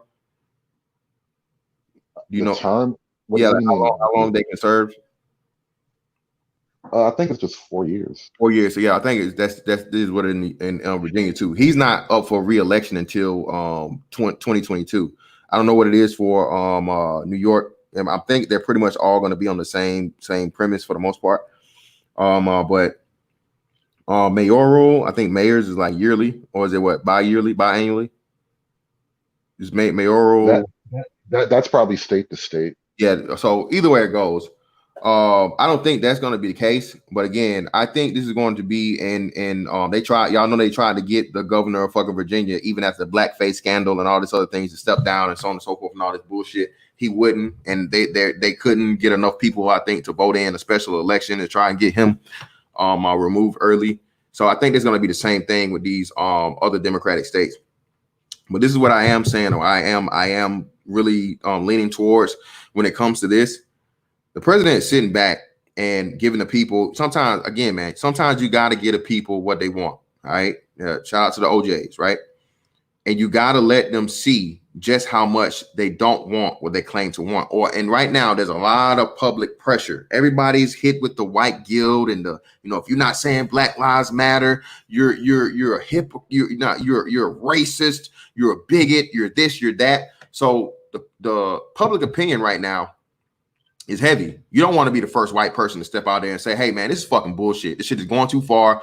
You niggas and you Antifa motherfuckers are hiding the criminality and trying to, like you said, overthrow the fucking society behind the guise of this tragedy that happened. Indeed, it was a tragedy. Listen to the conversations and the way we have to speak and preface our statements here recently. You can't even have an opinion without saying and giving a fucking dissertation about George Floyd or the latest dude that got killed. Look, I'm not saying he deserved to die. I'm not saying this. I'm not saying that. I'm not saying blah, blah, blah. You got to do all this shit, right? Because what? Public opinion. Even as black men, as a grown-ass black man, I got to give a motherfucking disclaimer on speaking about the death of a black man. Ain't that some shit? But anyway.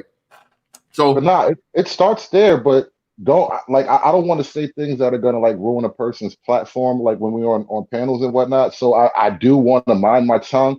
But when you're having conversations with people, you're discussing these issues, Be raw, be upfront. Don't like hide behind the colorful language, because this is where the lie lives. Well, no, but at the same time, it's a balance. Like I said, you can not hide behind the thing. That's why I personally, like I said, police the chat. I police my language. I don't use any, derogatory terms and so on and so forth with those people. Because again, it's not that I'm scared. It's again, I want the message to get out. It's the same thing I try to tell you guys. I told y'all a long time ago about certain things. If you want the message to really, really get out, again, you don't use ad hominem attacks. We use ad hominem attacks. See, he's a hypocrite. He's just a homophobic. He's just transphobic. He's just scared. He's just hateful. When you approach this again from the intellectual, scientific aspect of the things, you use these things and so on and so forth, and you know what I'm saying, you lay out your argument with tact, then you force them into the conversation versus being able to fucking just throw out the fucking buzzwords. Mind you, like I said, right now, they was throwing the fucking, the anti-Semitic shit at Ice Cube a couple of days ago. Ice Cube's all on this. Hey, I don't know what the fuck going on with Ice Cube, bro. I don't know who didn't pay him, or he claimed he never been down with the shit and so on and so forth. But hey, y'all might want to check out Ice Cube, bro. Ice Cube, he goddamn those that shall not be named worked out when he posted a picture from ancient Egypt. Yeah, the Israelites working. He say, look at the ancient Israelites in Egypt.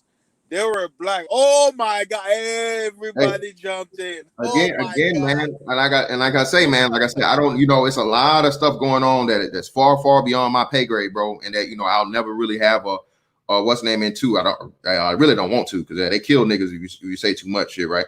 But anyway, and levels to this shit, man. That people really need to fucking look into. But if you do that, then we back to the conspiracy theories thing. But anyway, I don't want to digress too much off in that. Listen, man. I think you have to sometime, again, you gotta let the baby bump his head, right? It's like when and dads understand this. This is why I say in the black community, remember I told you, remember who clipped your nuts, right? What has happened is this. Black men have been forced and been told that you're not allowed to do this, you're not allowed to do that. You just need to shut the hell up. And if you do this, you're disrespectful. You don't, you hate your mama, you hate all black women, and you're just or who hurt you and all this fucking bullshit ass language, right?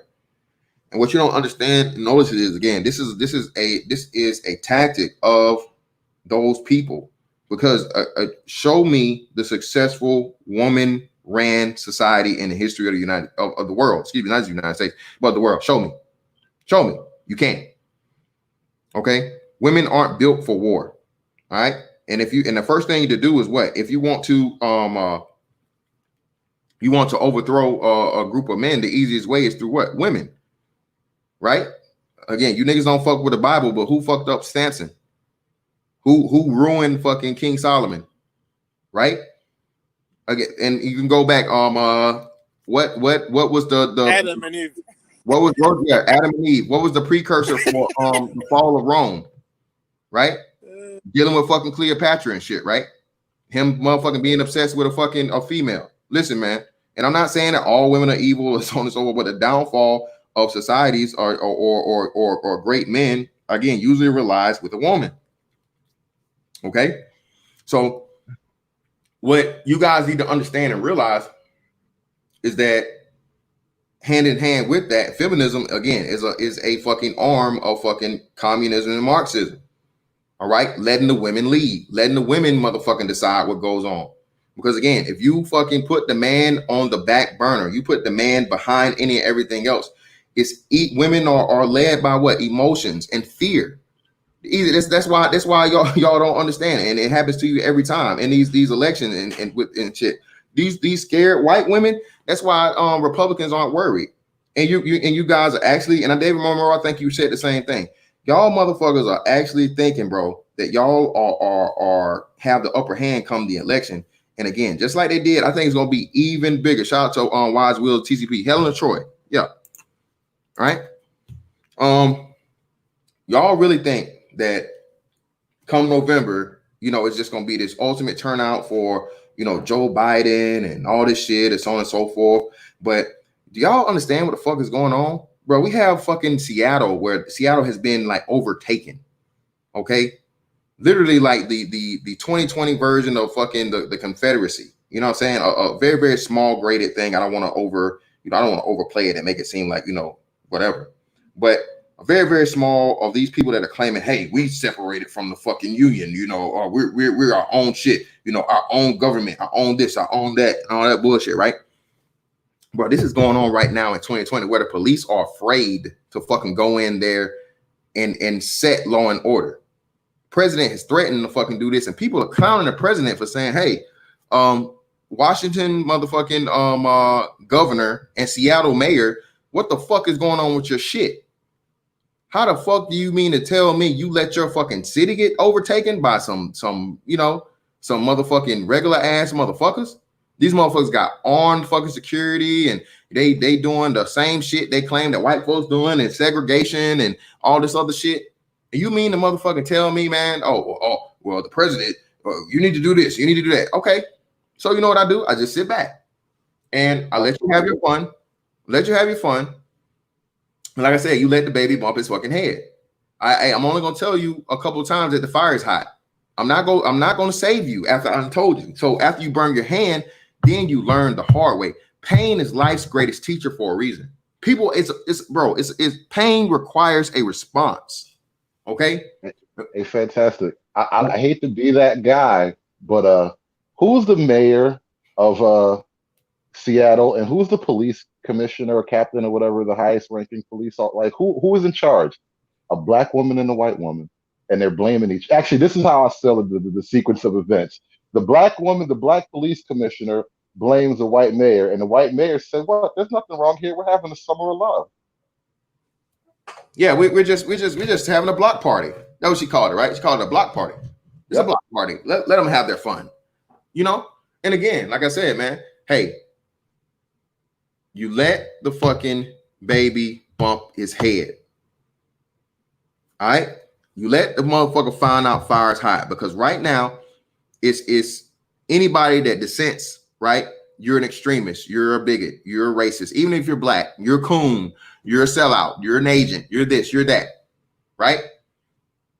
Even though I don't know if y'all are aware of Kyrie Irving right now. Right now, Kyrie is causing some shit with the NBA, because Kyrie's like, well, hold on, brother. Hold on, LeBron.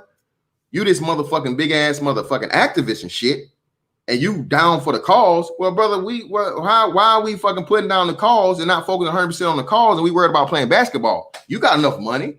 You LeBron James. Hell, you worried about money for it, brother. You ought to be concerned with putting 100% of your cause right now to stopping the shit you claim you want to stop. Now what? You got a motherfucker that's really, really down for the motherfucking cause that said, hey, I'm willing to give all this shit up. Fuck it. I got enough money. I done did the smart things and so on and so forth. The shit that they actually said in Boondocks is where if niggas really care like they claim they care, go on strike. No, you know what? I want to beat up on LeBron for a second too, because America, for all of our history, America gave LeBron everything he has, set his children up for a future that most black kids are just can't imagine, and he let China punk him. He'll talk all this shit about America though, and he let China sit him the fuck down. Of course, because you know where where's Nike's his biggest paycheck, man. But bro, dude got more money coming from Nike than the NBA. Y'all understand that? This dude has a lifetime fucking Nike contract, bro. Yeah, but look, would you rather be a regular black guy in China or a regular black guy in America? He can only go to China and get love because he's LeBron James. Because I don't know, let me not say we. I saw the video evidence of how they treated the African immigrants in China during the COVID crisis, all right? The motherfuckers got kicked out their hotel. They tried to blame the virus on them. Bro, they ended their fucking leases, like get your black asses up out of here. Right. And so, and then, which brings me to another point, right? Let's talk racism. Let's talk the devil we know. You really think the white man hates you? Wait till the Chinese people get to running shit. Well, again, like I said, that's another thing too, David Monroe, that people aren't fucking taking notice to. Again, the Chinese people and immigration, and the president did black people a favor. Bro, all these immigrants coming over here, man, illegal or even like, and I think he put an official stop to all immigration during this whole COVID situation. Bro, those people are whooping our ass in so many things that they're going to get ahead of the line fucking privileges. Okay, you guys, and shit. Speaking of Supreme Court, I think it's still on the docket for them to handle the fucking affirmative action thing. Okay, so listen now, and wouldn't this be some shit, right? So this was a civil rights thing, right? I think that he sent me. Well, let me make sure. Let me look at it and see. So this was civil rights, right? Civil rights and affirmative action aren't the same thing, people. Just for the record, okay? Civil rights and affirmative action are not the same thing. All right, so let me see how they preface this or how they label this. Yes, civil rights. All right, so civil rights, right? So there's a thing to get rid of affirmative action because Asians have been negatively affected for getting scholarships here. That's a quota, pretty much, and the criteria is different. Asians scored the highest on, entry level exams and SAT, ACT scores and all those other things. And I think they called it a what did they make that shit up? It wasn't a disability. It's like a discrimination score. It's some weird shit. It's a weird term, and I can't think right now at the top of my head. I did a video about it a while back. But either way it goes, as a black person, even though you score lower on average on ACT and SAT scores, you get a higher, you get like a better bell curve score because that's dependent upon. Hold on, go ahead. No, I think the problem with that is I heard Thomas Sowell talk about the issues with affirmative action. One, affirmative action is kind of incompetent. It's in competing with civil rights. Two aren't really compatible ideologies. And then the practical effects of affirmative action is basically, like you said, you're going to get the less competent black people rising up into positions of authority, which on the one hand, you may think, all right, well, we still need black people to rise up through the ranks, and that may benefit us in the long run. But in practice, I don't think it actually has benefited us. We need more Thomas Sowells to rise to the top, not, the people who just sort of follow the line. Because what it seems like happens is you're going to put people through the university and the school system who are just willing to toe the line. And so now you graduate from these universities getting subpar educations, basically becoming indoctrinated in all these leftist ideologies, and you graduate in fields that are essentially activist fields and leftist ideologies. And a lot of this actually probably does have to do with affirmative action. You could blame some of this on affirmative action, right? Squarely. But that's kind of another conversation. I don't really know how I feel about affirmative action on the whole. There has been some use for it in the past. I can't really disagree with that part of it. But right now, that's like even Barack Obama himself said that his daughters shouldn't be the beneficiaries of affirmative action. And that kind of speaks to the fact that we have come a long way from 1920 to 1960 to now 2020. We got a huge black middle class. We should be able to do so many things for ourselves that we shouldn't have to just depend on the government to intervene on. Hey, I'm back. That was my job. I had some shit going on, so on and so forth. I've been waiting for that call. But yeah, man, listen. I think and I hate the shadow ban shit, man, because we really, and that's what this we were saying. We were actually saying about this, bro. This right here needs to be a Thinking Black Man, Manosphere 2.0, 3.0, 77,000.0 conversation that we have. Like you said, David Monroe, we need to be kicking down fucking doors and kicking motherfuckers. This is Sparta in the chest with this shit. This is the one where I'm not saying I'm the person to make the call, but this is like all the heavy hitters. We need to be talking about this shit. All the beef put aside and all the so on and so forth, whatever the fuck.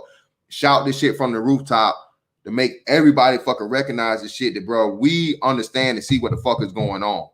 I am not in support of, this is not a blue lives matter or all lives matter. I'm a motherfucking black man, bro.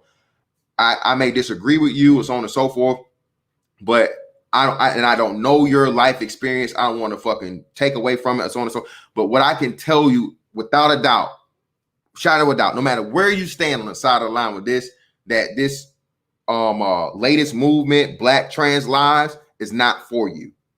And it's going to overlap, and not overlap, but it's going to overshadow. It's going to overshadow any hopes, plans, ideas, or anything we have in order to improve the status of the Black man in this country. And not just this country, globally. Again, this is a global thing, people. Global. Black Lives Matter has went global now, officially. They told you in the What We Are About. Global. We know it's officially hit global. This shit is in the UK. This shit is in India. This shit is in Asia. This shit is all around the world. Okay?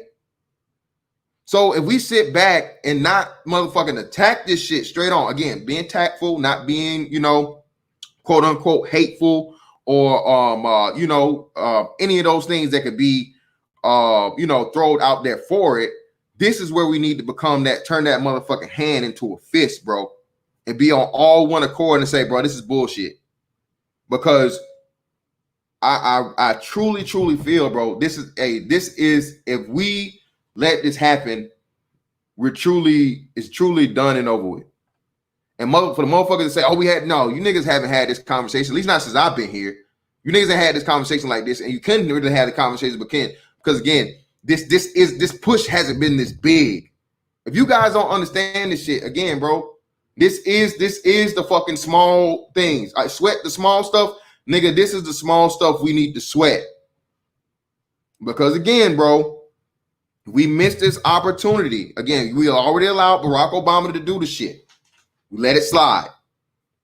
Black Lives Matter and motherfuckers started speaking out and saw what the fuck was going on.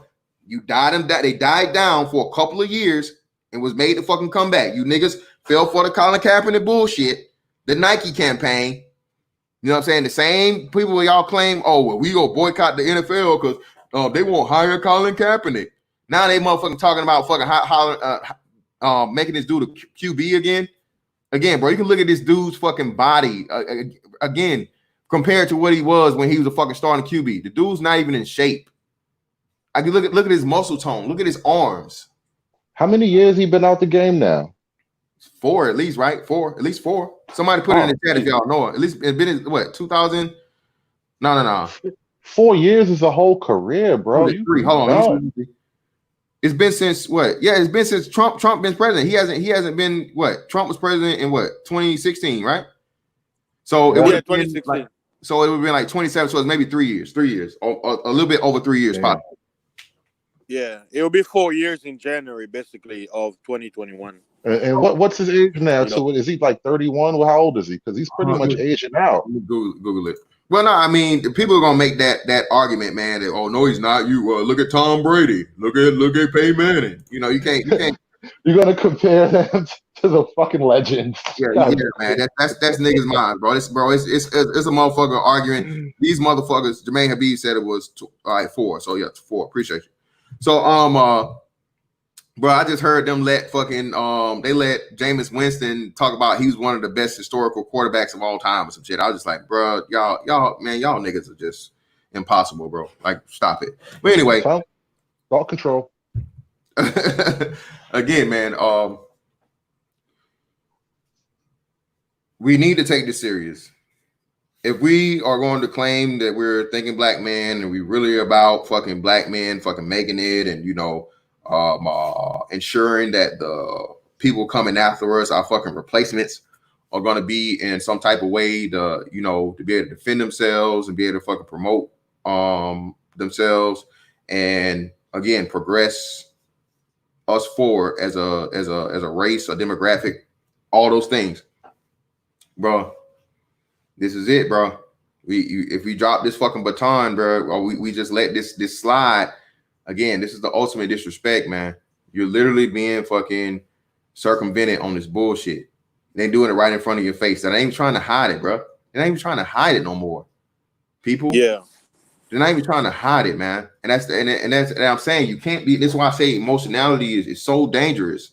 Yeah, I mean, it's so dangerous, bro. And like I said, it's due to what? A lack of fucking masculine influence and masculine energy. You guys don't know, again, man, I can't even really. I don't want to beat that horse, bro. It is what it is. Hold on. Before we wind it down, I want to add something to the table to remind people of just how high the stakes are. Right, this is not like pie in the sky theoretical stuff we're talking about. Look at this thing going on in Seattle. Examine it as a case study. They have already see what they did. They sectioned off the little district, so no one's coming in or out. As much as the left hated borders when Trump wanted to build the wall, the first thing they did was build the wall, right? So now they're patrolling. As much as they hate cops, their video going around of like armed security.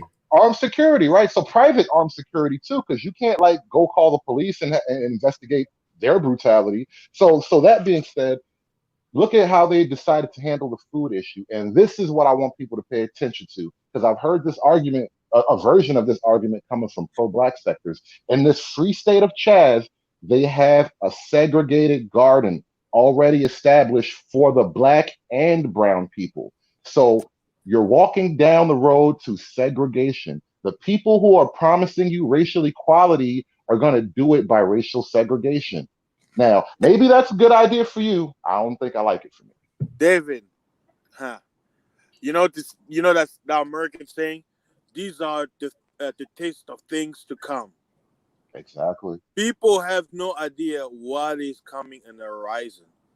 What basically what they're giving you is of what happens when there is a collapse. You're gonna have bullies that will take over neighborhoods.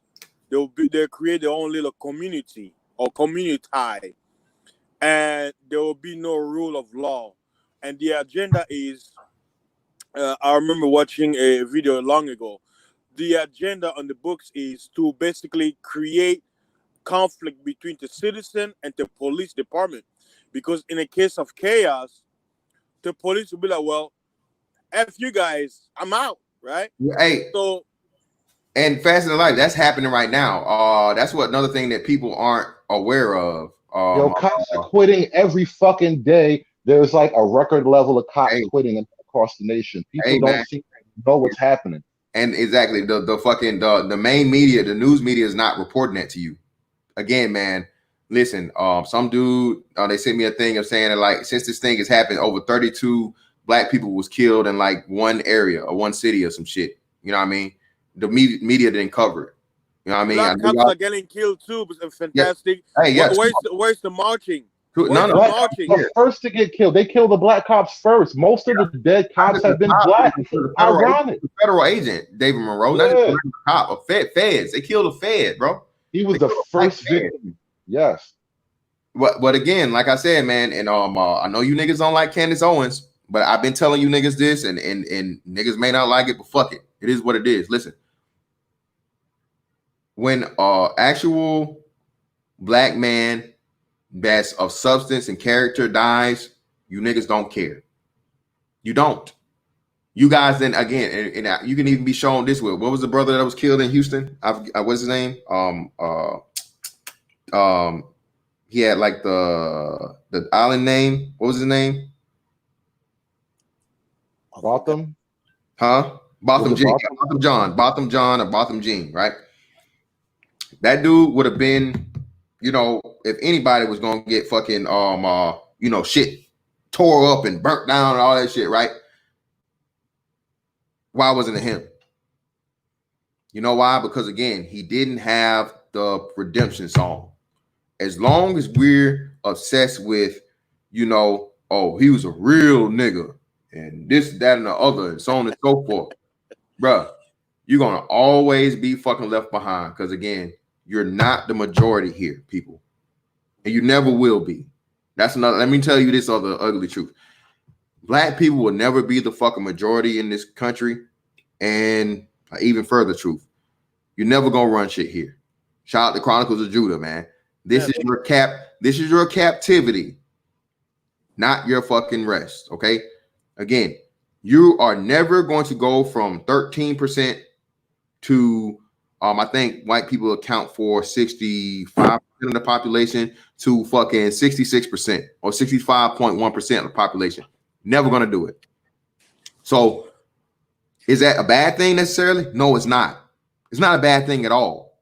It's just the fucking fact of the matter that you have to be willing to do the sacrifice, the planning, the strategizing to do what other groups smaller than the majority are doing to dominate. Jewish people are not a fucking majority. They're less than us. Asians are not a majority. They're less than us. Arabs are not a majority. They're less than us. Okay? So there's no excuse as to why Indians, same way. We can't do the things and implement the things that these other smaller groups are doing to establish the same dominance. But you just refuse to because, again, the media has you niggas mind controlled and programmed. You're only concerned and you only want to jump and move and react emotionally when they shoot you the narrative of racism, the narrative of injustice, the narrative of inequality, all of this fucking emotional bullshit. Okay? And you notice how these people who claim to like lead the community and have the issues, it always resorts back to maybe the same two kind of things. I need money from the white man, and I need to overthrow the system to reset it to black justice. These people never address the most basic things that all these other groups do instinctively, which is one, grow your own goddamn numbers. We're in competition we're in ethnic competition with other groups, all right? That's just the way it is. That's the nature of life as a human being in this world. Your group is competing with other groups for resources. That being said, the most advantageous thing you could do is grow your fucking numbers. And then after you grow while you're growing your numbers, you increase your market share in all the industry, all the resource avenues. You increase your manpower in these resource avenues. Those are the two most basic things we can do. But none of our pro-black leaders dare focus on that. They rather focus on chaos and destruction and begging than actual empowerment. And how I don't understand why we continue to follow these people down this path.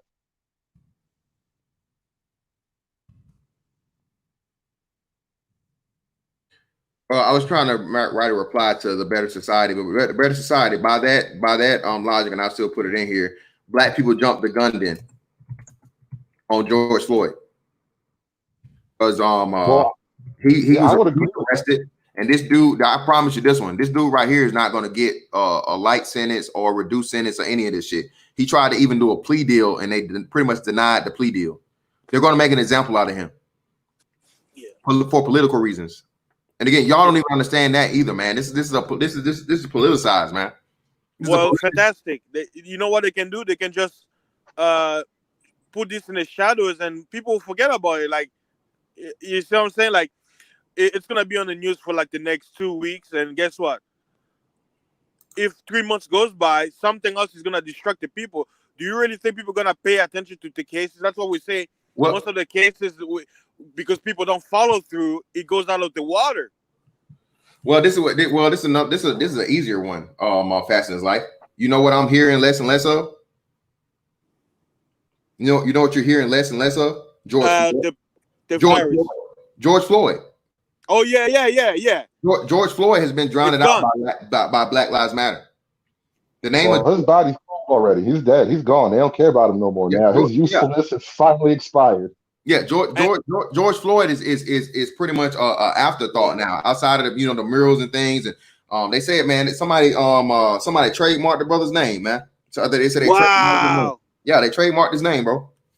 Trademarked or copyrighted. I don't want to. It's one of the two, but they trademarked or copyrighted the man's name, bro. Hey, fantastic! Let me blow your mind. You know the cop who killed him, right? Chauvin. Yeah. Chauvin. His name in numerology is 33. I'll leave it at that. Hey, you already know how I go, bro. And George Floyd in numerology, number 6. I'll just leave it at that. Listen, what's that thing? You got to watch both hands, something like that. Because right now, I think maybe 40 or 50 subpoenas have been issued for the Obamagate investigations. No one's talking about any of this, though. Our hero Obama is having his legacy shattered, pissed on, and flushed down the toilet every day and no one wants to Yeah. talk about it on the mainstream news. Well, Obama got rid of his the little they just had Hillary up there doing the fucking what do you call it? They just had Hillary on the fucking up in the White House, bro, giving testimony. Dude, think about how big that is. A former first lady, a former secretary of state, a two-time presidential candidate has been forced to testify for what amounts to political espionage. Yep. Yeah. And no news is talking about it. Right. But we get to watch these motherfuckers burn down the Wendy's, though. That's big news. A Wendy's on fire is national news. And this right here, like I said, black people, they're not, while you niggas is burning down Wendy's and shit, right? Over a good shoot. Again, I don't give a fuck how you do this, man. Motherfuckers claiming that a fucking taser is non-lethal. Motherfucker, people have died from cardiac arrest over tasers. Okay, and then you niggas get mad because of that. So so now you're just gonna throw it. Oh, they killed him with that taser. They killed him. Well, damn, nigga, they killed him. They can't kill nobody else. Mr. Fantastic, right? They claim that he was drunk, right? Now, let's use this scenario that he didn't pull a taser, he pulled a gun and shot. Will they say the same thing then? By him using the taser, that's was it. He had an intent to harm the cops. Bro, he not just had intent, bro. He hit one of the cops. He hit the cop with the taser, bro. Hit him. It shocked him. He got shocked. The motherfucker. And then, like I said, man, so if you do this, and this is why I told y'all, I'm like, man, so what? If you can't subdue a motherfucker now, because listen, bro, were those cops weak as fuck? Yeah, the cops is weak as fuck. I mean, it's just two scrawny ass fucking, motherfuckers that definitely need some type of hand-to-hand combat training. But this is what I could tell you, all right? If you were able to put some type of motherfucker outside of a chokehold, another lock on that motherfucker, and break his motherfucking arm in half, I promise you he would have calmed the fuck down. But then y'all niggas would have claimed police brutality on that. Yeah. There's no right answers to this shit, man. You're putting the police. Hold on. Go ahead. No, I just want to remind people this is exactly why cops have guns, because the biggest dude will get his ass whipped on a good day. Yeah, this whole thing about reducing it down to the physicality, that's how you start. This is a fruitless conversation. The fact of the matter is, you get caught in the wrong, you got two choices. You comply or you play the death game. And David Monroe, for motherfuckers that seem to forget, like, bro, motherfucker, in these places that don't have guns, that don't use guns, nigga, in what, it was Japan or China or whatever the fuck it was. I remember this was either 2018 or early 2019. Nigga, they had mass stabbings, like where like 10 motherfuckers were killed with knives, motherfucker. Like motherfuckers just lose their mind and go around stabbing niggas, killing them. Bro, you know how in America, the black people, we shoot each other. In the UK, they stabbing each other. Yeah, because the guns is illegal. Or they use a hammer. They use the hammer. They had to stand down. I forget how long. That was longer than 2018. They had to stand down there where the cops had to fucking try and take down one crazy motherfucker with a knife. And motherfuckers, look, see, they did it without using a fucking gun. I was like, okay, well, that's your stupid ass. You ever been cut, motherfucker? A knife is 2 times more worse than a goddamn a gun, man. Hey, Mr. Fantastic, there's a proverb in Congo, right? They say when somebody, what it's your homie or somebody that you know, and they're drunk, right? And they insult you and they say something to you, they say punch him in the mouth. They say you know why? Because the best time someone is gonna tell the truth is when they're drunk. So this whole notion about he was drunk, he didn't know what he was doing, that's freaking bullshit. That's a bullshit lie. When someone is drunk, he's well aware. He may be dumb looking, but he's well aware. He's well aware of what he's doing. Yeah, he is. And Vino Veritas, that's Latin, I think. In wine, there is truth. Yep. Yeah. And listen, man, listen. Yeah, again, man, listen. Is police brutality a problem in the black community? I mean, yeah, it is, but it's not top 10. I can promise you that one. Something that, again, shout out to Ramil, causes 0.00001% of fucking deaths. And again, the last couple of years I looked it up. And I should have I had this shit saved, but I fucking changed it, man. I had the perfect fucking website. I got to go back and find that shit. I got to dig up the stream I did with that on it so I can use it. That broke down the actual fucking numbers, man, to where 200 black people were killed in a year's time by police. That's total, armed and unarmed. It's total. All right, and even less unarmed, right? So compared so to the, that includes good shoots and bad shoots. yeah, good shoots and bad shoots in total. Okay, and I think for that year it would have been somewhere upward of 4,000 from 2018 to 2017 would have been 4,000 murders or some shit like that, or homicides rather, because there's a difference between murder and homicides. So I think it was like somewhere upwards of like 4,000 or more homicides. Again, man, that's what 20%. Yeah, no. 10% would be 400. So 5%. So 200 some odd murders we let's say 7%. 7% of the fucking murders done, right? Of the total 100.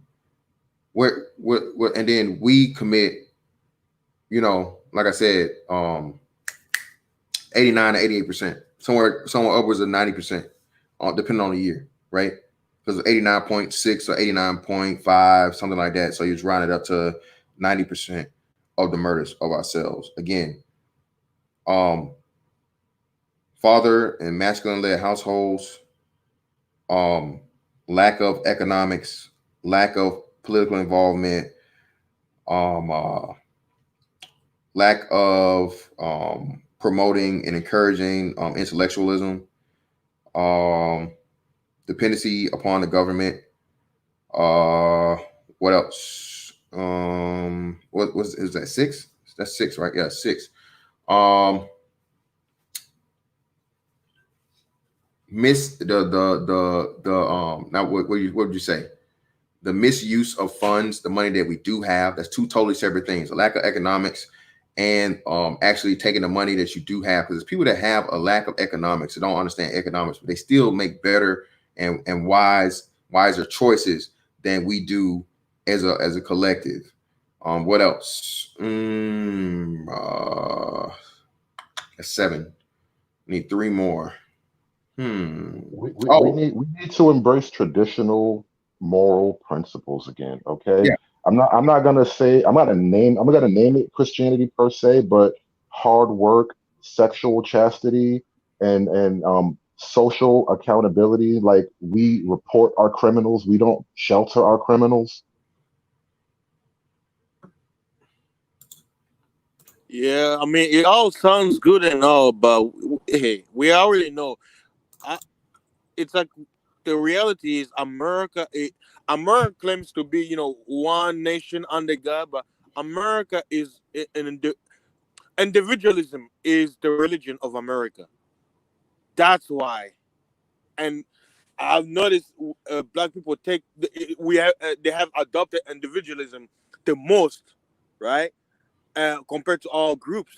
So this idea of uniting, let's all unite as black, it can never happen when you have the individualism mindset.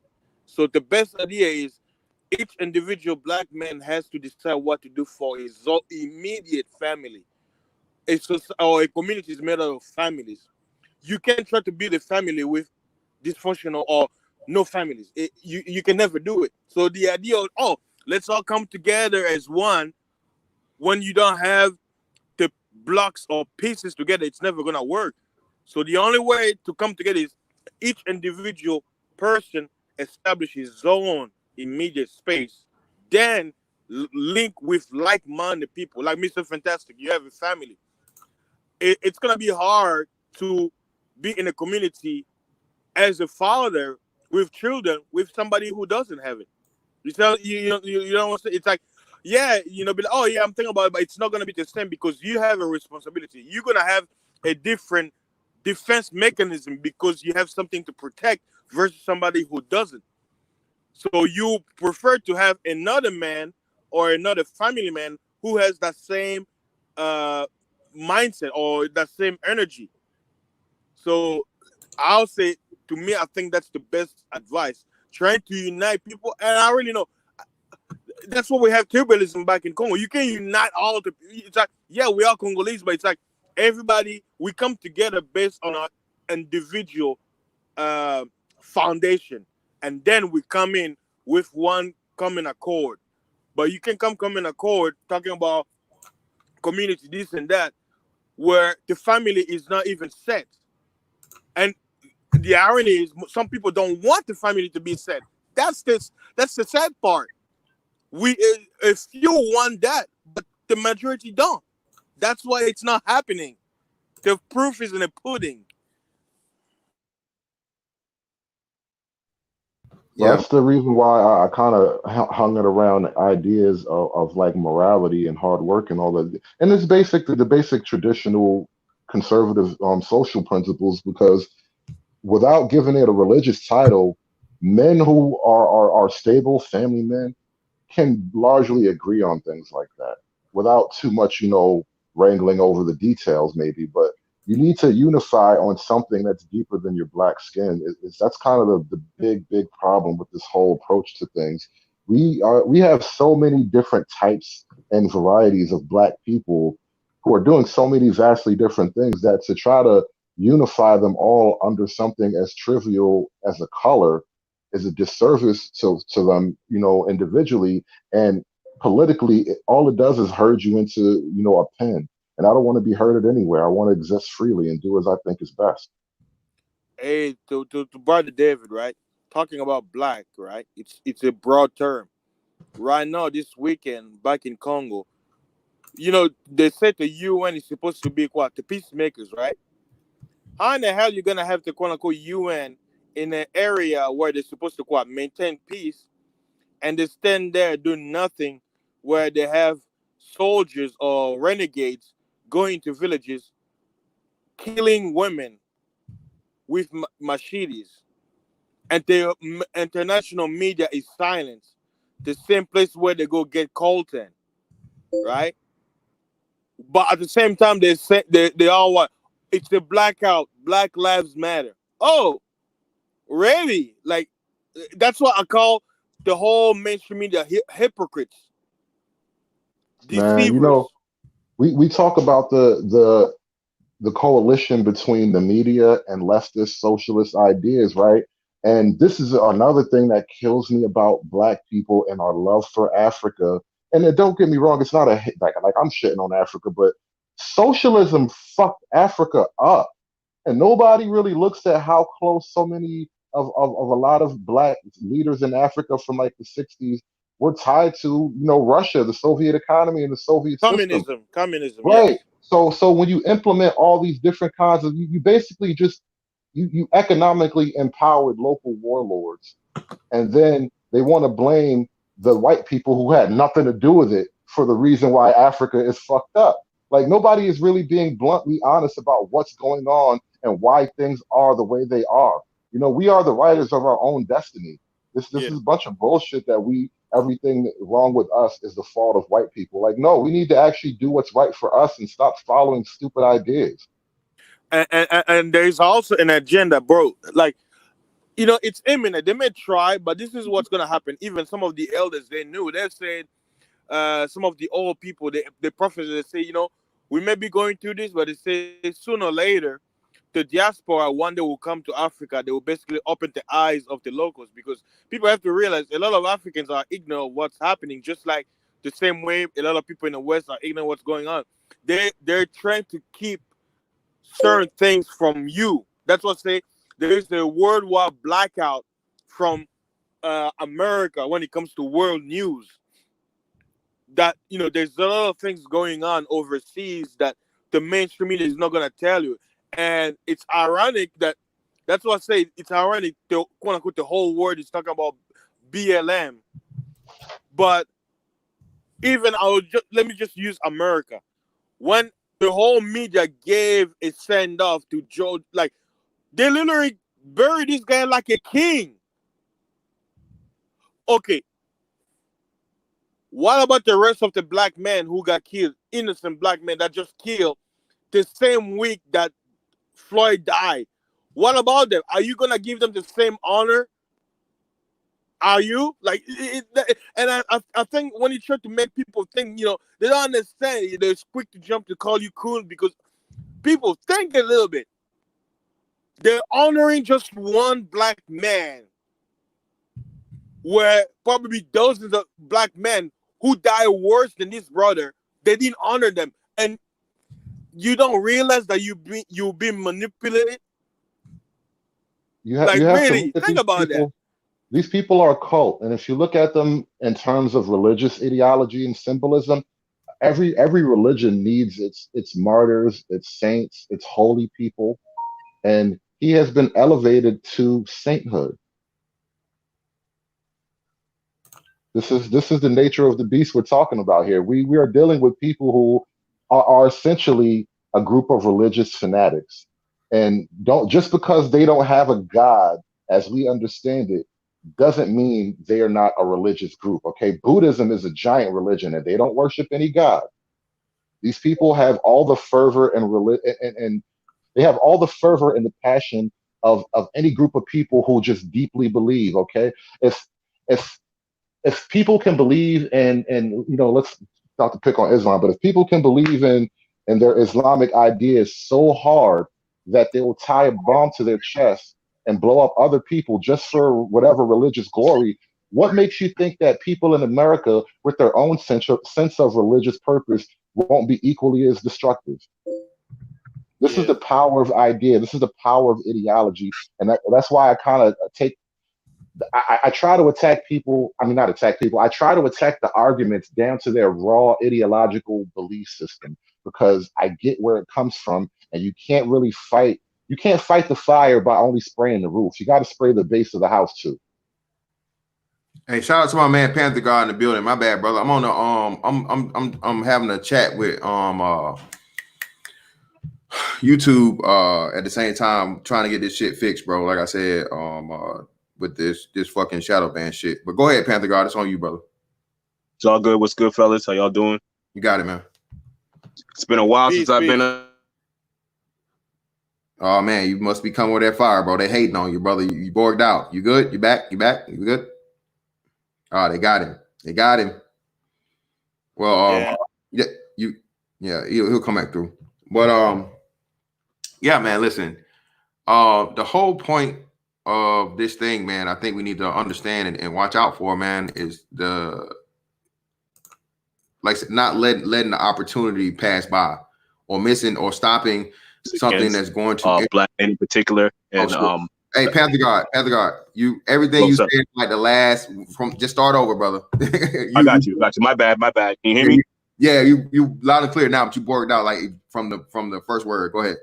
I got you. Yeah, my bad. I hear David Moreau's point and Fasting's last points about being much more critical thinking as far as like not accepting the ideology that's being placed in front of us. I think there is an issue with us as Black people being manipulated into a particular narrative. You see like the Black Lives Matter thing, which is obviously a controlled opposition group being utilized to infiltrate and take over the this whole movement that's going on right now, and oriented in a way that's in alignment with the elites, with the people, the powers that be, so to speak, who want to control anything that may challenge their power and flip it around against the people that it's supposed to supposedly benefit. So I think that's something that we definitely got to keep in mind and understand. And at the same time, I'm not trusting also of the simplistic right-left dichotomy. We have to understand that as Black men, both sides have been weaponized against us when it's convenient. It's something it's what we're dealing with is something that will use, they'll talk about conservative talking points while using the police to shit on us with the drug war. Then they'll flip it around. They'll use the feminism to shit on us. They'll use each angle of both these ideological sects against us when it's convenient. That's how we got to look at this. You got to look at the valid points that each side makes and figure out which part of each side is aligned with our interests. That's a much more sophisticated way of looking at it, in my opinion. I mean, you don't get much. I wouldn't give you much pushback on the principle of what you're saying, but the practical reality of what you're saying, I think your words betray you, because the simple truth is the left-right dichotomy is real in a certain sense of the word. All right, capitalism and free exchange and patriarchy seem to be natural extensions of human behavior. Okay, capitalism is basically based on free trade. I do something for you at an agreed upon rate. Now, free exchange is the same thing. Patriarchy is basically a man wants to be in charge of what he works for. He should You should control what you build, and patriarchy also extends to male cooperation. You know, we're not going to kill each other just to have all the women to ourselves. We're going to set up a system where we respect each other's boundaries, and we try to sort of give a man opportunity to carve out enough for himself. And that's kind of the essence of patriarchy, right? So when you have a sort of social ideology that is starkly against that core reality, then I think I would tell you that no, the left-right dichotomy is real. There is a push to separate people from what has been good and productive to something vastly different. And it largely has been along the left-right political divide too. I'm not saying Republicans are blameless. I'm not saying every Republican idea has been fruitful and productive, because God knows there have been a ton of Republicans who sold America out for corporate interests.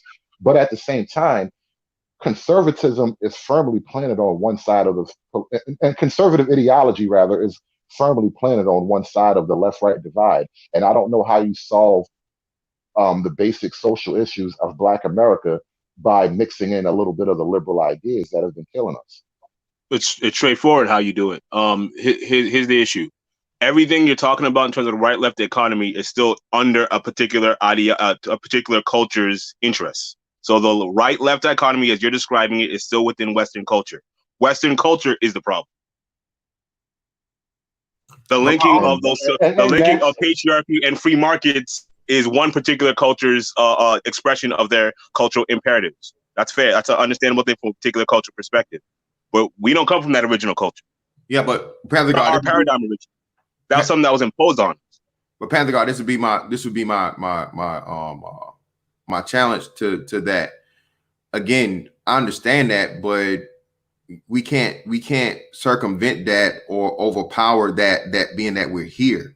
And on top of that, why would you want to, when again other demographics, Asians, Arabs, so on and so forth, that also have been, don't come from the westernized things, but they come here and they again adjust accordingly and dominate. Why can't we just take that approach? I agree, and in the short term, I agree. We got to work with what we have. We're in this system. We're under the situation, and we got to utilize the paradigms under which we're under. I understand that point. I hear your point. That's a good short-term aspect of what we need to do. But long-term, it should be about overcoming the entire thing, because those other groups, they have something else to fall back on. Okay. You feel me? They'll come here. They'll utilize the system as it is here. They'll flip it around to their advantage, and they have a cultural, foundational understanding that they can rely on that transcends the West. So your supposition that Black people will remain forever unsuccessful under what is essentially European patriarchy / capitalism, I think is disproven by all the successful African capitalists in Africa doing business with Europe and beyond.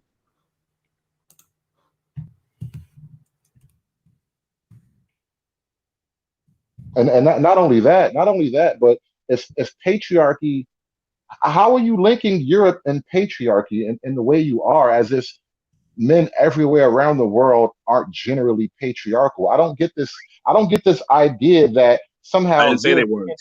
Well, no, yeah, but you seem to be making an argument, and clarify when you get the opportunity in a second, but you seem to be making the argument that somehow patriarchy is intrinsically linked with Europe, and no, that's pretty much it. Well, yeah, so explain it. No, I'm challenging your framing of the issue in this respect. How so? Right? Okay. You linked free markets and patriarchy.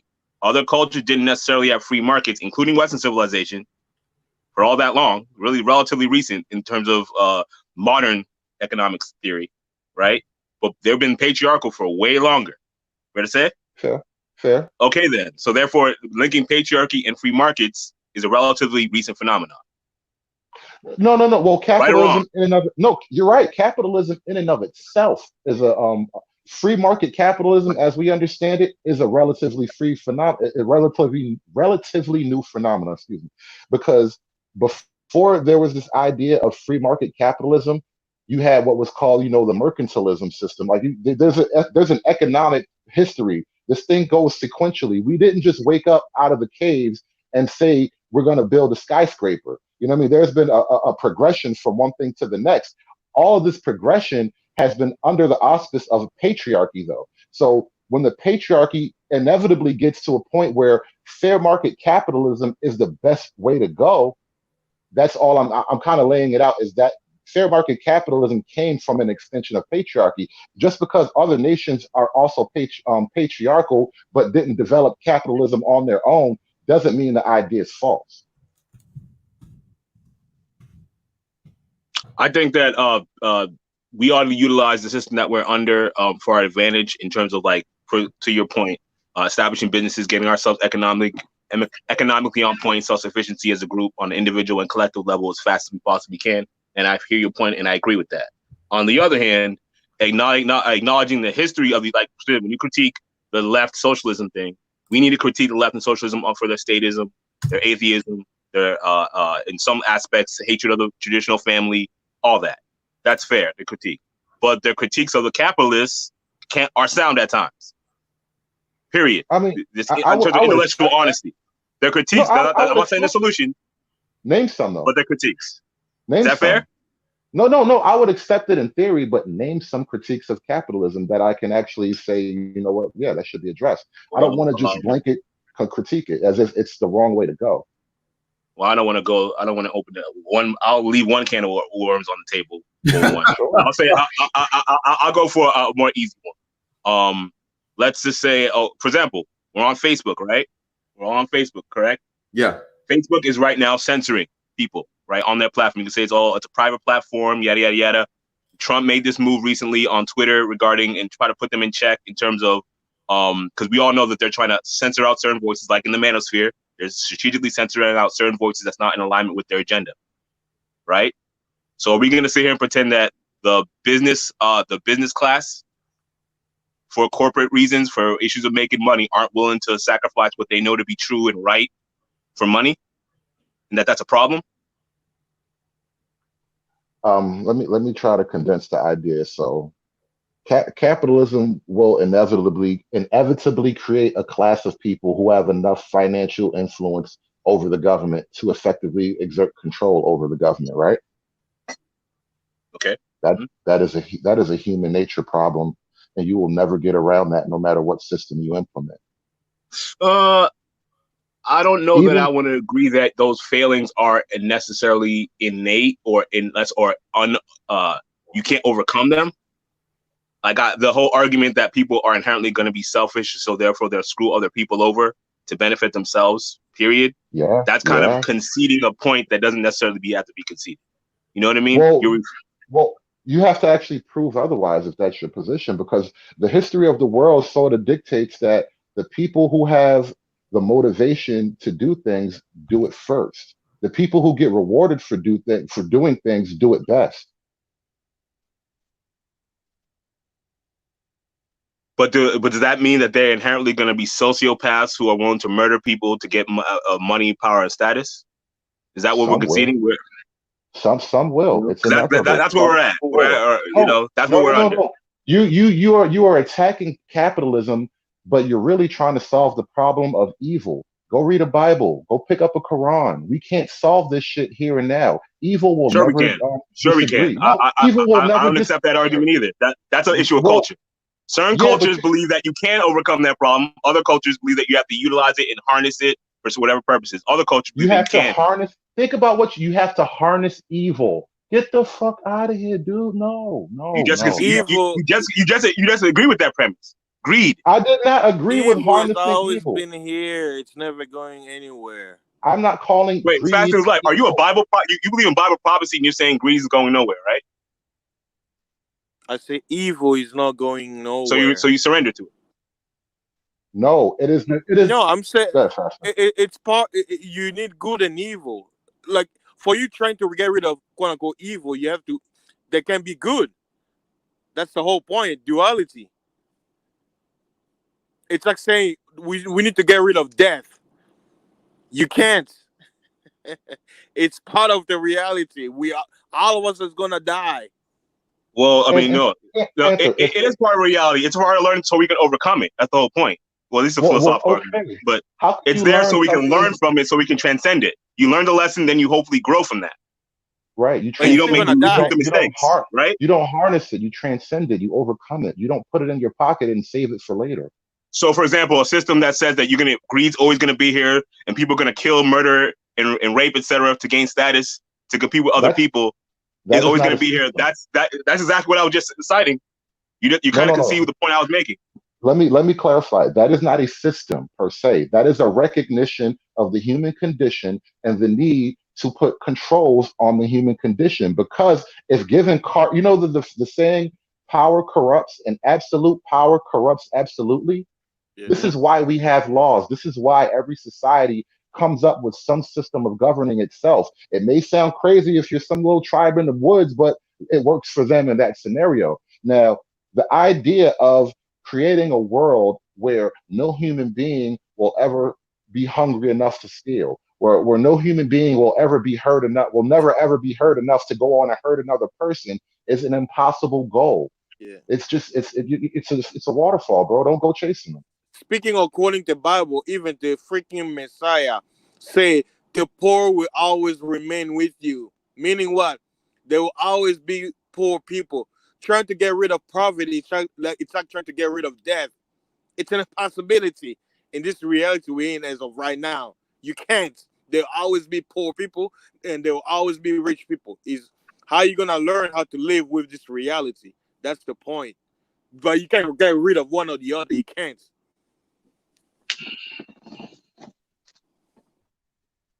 That's like the argument that, some people are born rich and they never have to want for anything.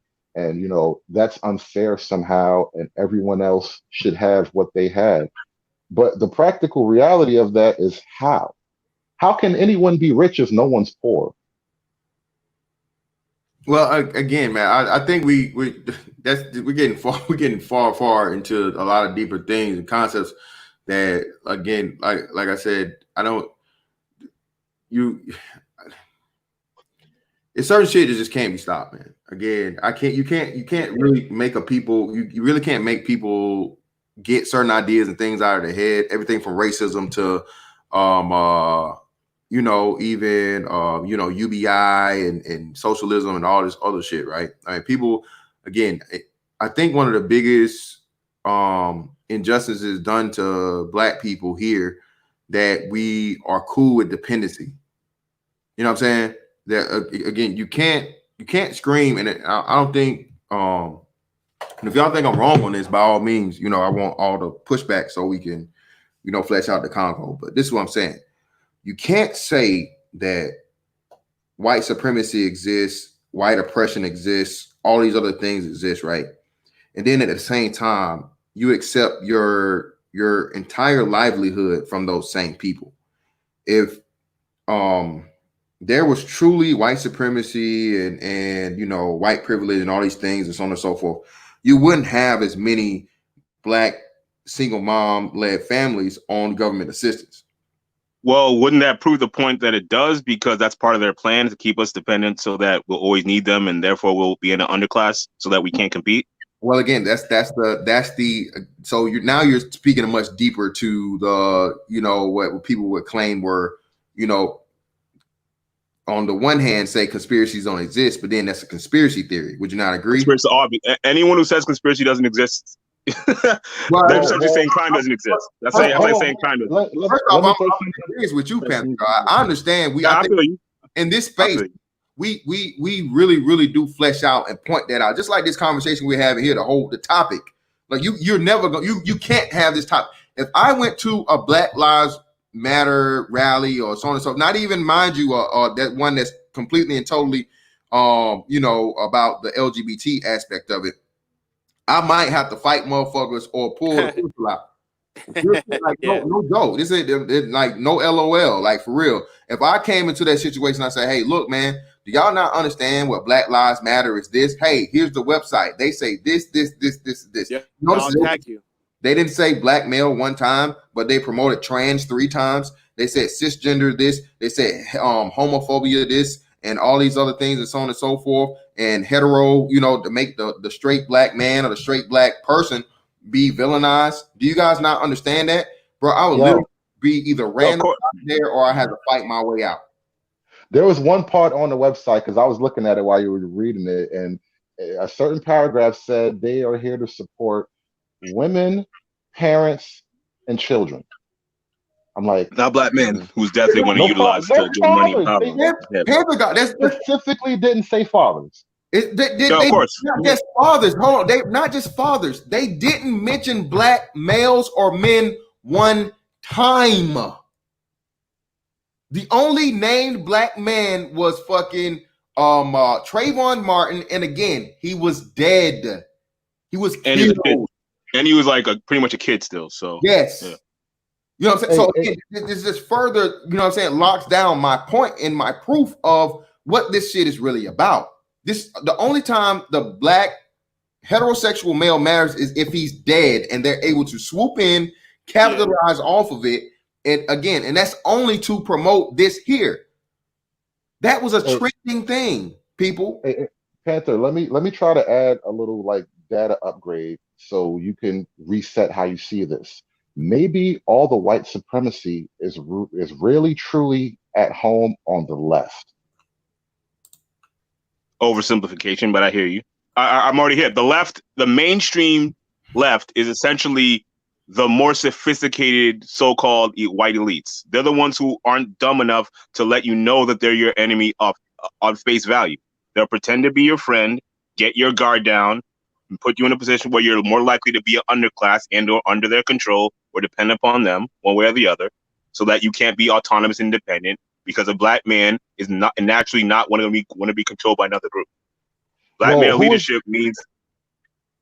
No, I just want to ask. I just want to ask you a question. If we accept this as a true premise, then who is more of an enemy? Who is the true enemy? The person who holds his weapon out openly and says, "This is my space. You stay on yours. I'll stay on mine," or the person who welcomes you into his home and feeds you poison? I already got to that point. I feel you. This is where I was at. I was at this point of realization like maybe 10, 15 years ago. I'm already at. But no, he covered that when he said, two sides of the same coin. Again, it's just like you say. It's hey, do you want the sword or do you want the pistol? Like he said, you know what I mean. You guys are saying the same thing. You guys, we're not saying the same thing. We're not, because I'm saying you think the conservative way is an effective way for us to move forward or set a strategy for us to move forward. I agree with that on one level, but all I'm saying is both sides, the left and the right dichotomy, have been weaponized against us when it's useful for a particular side. Yeah, so we have to understand where they've been weaponized and where at points they've been beneficial, even if only on the short term, in terms of intellectual honesty. That's all. So I will acknowledge when Russia was helping out certain African states against Western colonialism, I will acknowledge in some ways that was good. I'll also acknowledge that when, like right now with China infiltrating Africa and doing the whole, you're trying to, economically rape them, that's a fucking problem, obviously. But that doesn't justify the West fuck shit at all. That doesn't justify the fact that all our phones and computers are taking cocaine from the Congo using, slave labor from children. You feel me? That doesn't justify their fuck shit. I think somebody would have used that slave labor no matter what. That's the nature of this ugly thing we call life. The Republican Party, and then the KKK was formulated by the Democrats systematically to murder successful black men so that they would be cowed being an underclass. And then they swooped in the 50s with the fake civil rights movement. I'm here. You feel me? But we got to understand this in a more sophisticated way that acknowledges the positives and positives and negatives of both sides and how they've been weaponized against us. That's all I'm saying. I'm not gonna beat a dead horse in that with it. I think we're firmly safer on the right side of the political spectrum. The left has been far more betrayed. It has betrayed us far deeper than the right ever has. I think we abandoned the right as opposed to the right betraying us. Black people used to be heavily Republican, and we used to be in the 50s. In the 50s, the Republicans were the party of black people. They were started by mostly black people in Texas. So. Right. Okay. So that's why I do just take a complete disagreement with the entire stance. I don't think the right has so much attacked black people in the way drug war? Kind of laid it out. The drug war. Remember, the Republicans. Right after World War I, the Republicans helped facilitate the women's vote. You know that, right? Well, no. Uh-oh. Absolutely right. I'm not. No. I have never. I conceded this point in the beginning that the Republican Party, as a party, is not perfect, and they've made things they shouldn't have made. They've made concessions they shouldn't have made. They stabbed their conservative base in the back plenty of times. So Well, and yeah, by that you blame mean that the on black that. the black race after Reconstruction. They stabbed out the black men in the back after Reconstruction. Because after the KKK was attacking those black men, they elevated the white woman up via the vote to counteract the power that we had with the vote. You hear? But you guys are Granted, forgetting one hear thing. that. Both parties switch flags during the Reagan. The new Republicans were the old Democrats, and the old Democrats are the new Republicans. Yeah, Yeah, I the mean social Trump They conservatives kind switched of get is up. just pushed is out. a Dixiecrat. That's what I Trump said. They're the Trump one and is the a Dixiecrat. same. He's an old school Democrat. Yeah, no, Trump They're is what one they and the call the same. underdog Democrat. He was Democrat his whole life up until now, until Obama, No, I guess. I think he was a Nixon supporter though. I think he was a Nixon supporter. May have I been. think he's But see, even like with Nixon, that was one of the but he parts was a of the liberal. Nixon wave. The what you call the conservative majority, the quiet majority. I forgot the exact Silent term of majority. it. Silent The majority. silent majority, right? But the idea that there is a certain way of life that people are trying to defend that is kind of outside of the political dichotomy. There's just a certain order of life that people hold dear. And that's kind of what I'm trying to get at. And I think we need to organize ourselves around that principle because it's a more successful pattern for life. Do you know why they call them the left wing and the right wing? Why? And how many wings does the eagle have? Same bird. Ah, there you go. Well, this is why I can accept the whole, the no need for the dichotomy argument on a certain level because outside of the left-right dichotomy, there's just an order to life that I think is objectively true. And the further away we get from this objective truth that we can see in our everyday life, the worse it gets for us as a group. I think that we need to consistently question. Not that we can't have strong convictions, of course, because that's necessary. But we should also be willing to.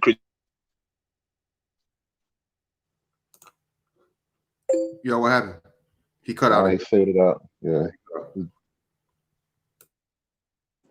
But now I just think we got to organize around something deeper than black. Man, we got to have a principle that's more unifying, something that's more intrinsic, something that's more universal than just black, something more productive too than just black. Well, I think that'll be necessary. Man, he got that COVID-19 Wi-Fi. We should protect ourselves. Yeah, Pam, it's kind of hard to respond because you cut out way too much. I couldn't hear anything really. Damn, give me 1 second. Hold on.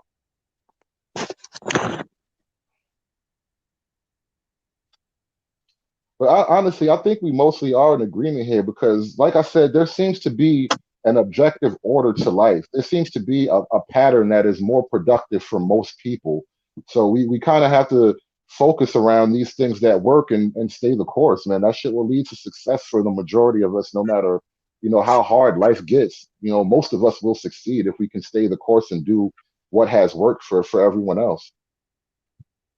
Yeah, I think we need to definitely cultivate ourselves, step our game up on an individual, collective level. I think we need to consistently question what we believe or what the narrative that we're being told as to what the true foundational essence of things are. Because I think that everything that flows from the sources that we are influenced by is coming from a corrupt source, period. So we have to question everything they gave us, period. And because their way is destroying them. It's beneficial for them in the short term, but they're dying out quickly, and they know it. So even their own system is fucking them up. Yeah. So why? Yes, we need to learn from them, adapt, and have a more sustainable system.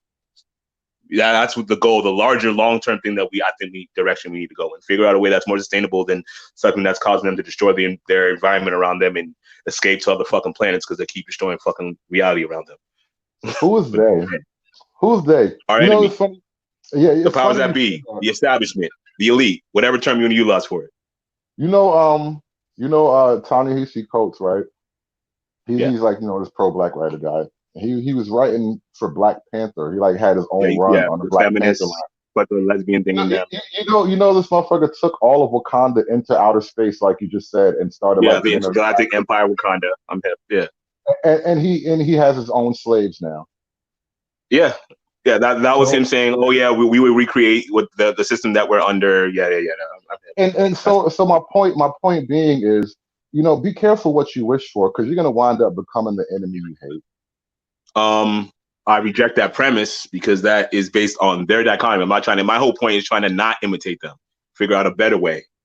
That's basically everything I was just saying, my bro. I was trying to say we need to learn from them, adapt, and transcend their failures because they're fucking themselves up.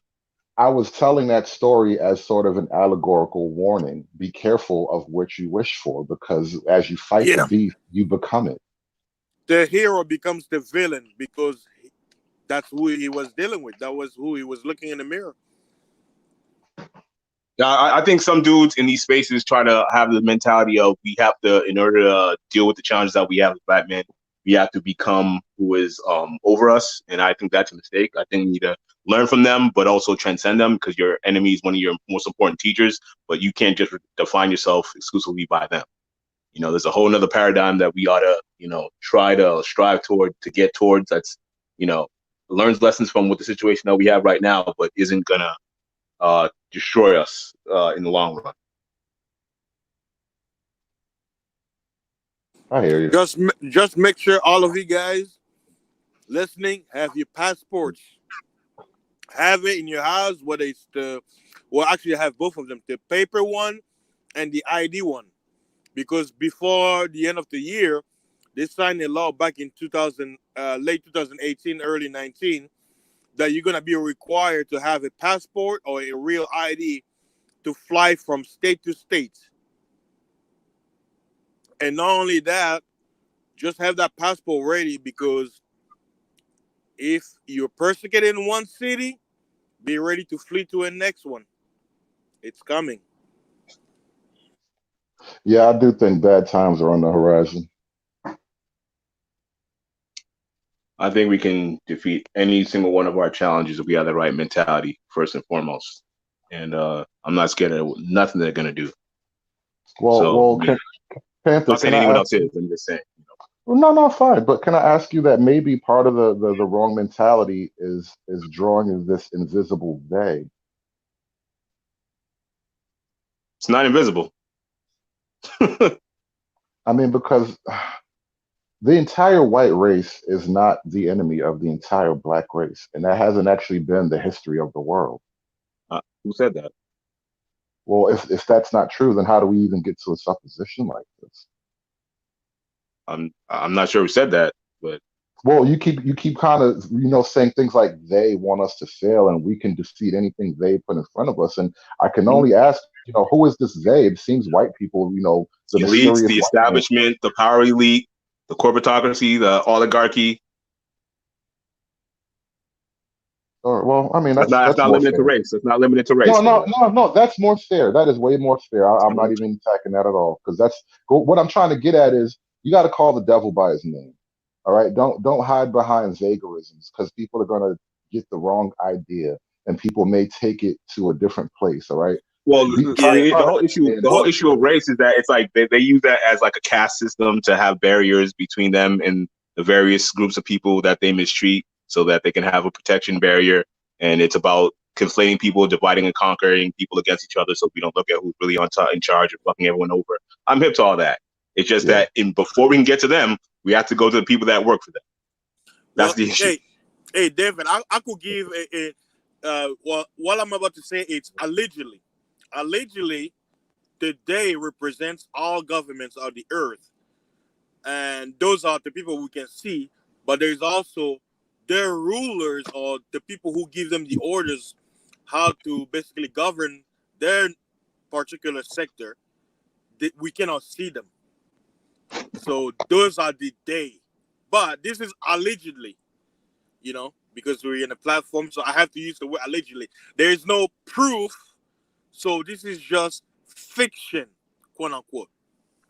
Yeah, I'm actually in agreement with both you guys on this particular thing. I do see there is a top-down system that is kind of playing the strings for its own, personal gains. Yeah, so if we think in those terms, then we'll be able to overcome kind of each one of their manipulation tactics when they try to use one side against the other side, then flip it to the other side against the other side again. Once you see you step back and look at the higher perspective, it's like, oh, I see they're using one side here, then I'm him. I see what's exactly just like the Black Lives Matter thing. They seen the new wave that was been going on ever since Trayvon, at least. They seen what was going on. They figured out how to fucking put themselves in the middle, put themselves on top, make themselves the face of shit, and then maneuver it to their advantage. Now, because if you're looking at quote unquote the white man as the enemy, they got you. If you're looking at Black writers, the Asian or Chinese, it's all bullshit. That's pandering. Yeah. Divide and conquer. Divide and conquer. That's the motto. I think the term for it is like the Hegelian dialectic or something like that, where it's like I create a problem. Yeah. I create a problem, and then I offer you the solution to the problem that I created. But the trick in that is the solution is going to create another problem that I offer you the solution to.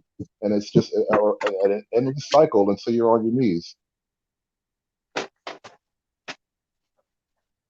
Yeah, man. But man, the coming days is going to be interesting. Like, I have a feeling they're going to pull another psyop this week, and it's going to be major news on TV. Like today, they pull up the Supreme Court. My question is still this: where was the freaking Supreme Court the last 2 weeks? Where were they? I had no idea. Were they smoking crack? Were they taking a nap? Did they go to Zamunda and they were dancing in the court of King Jeffrey Joffer or something? Where were they? No, like seriously, you know how a case makes it to the Supreme Court? It takes a couple of years usually of matriculating up through the lower court systems, winning all the appeals, because the opposition has the chance to appeal too. And so it takes some time. And how did this case, the timing of it is beyond coincidental. And I've never heard of this case even rising up.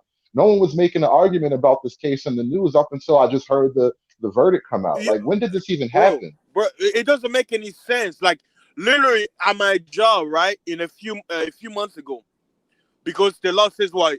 The law was already in the books. You cannot discriminate people when you hire them based on their race, sex, gender, right?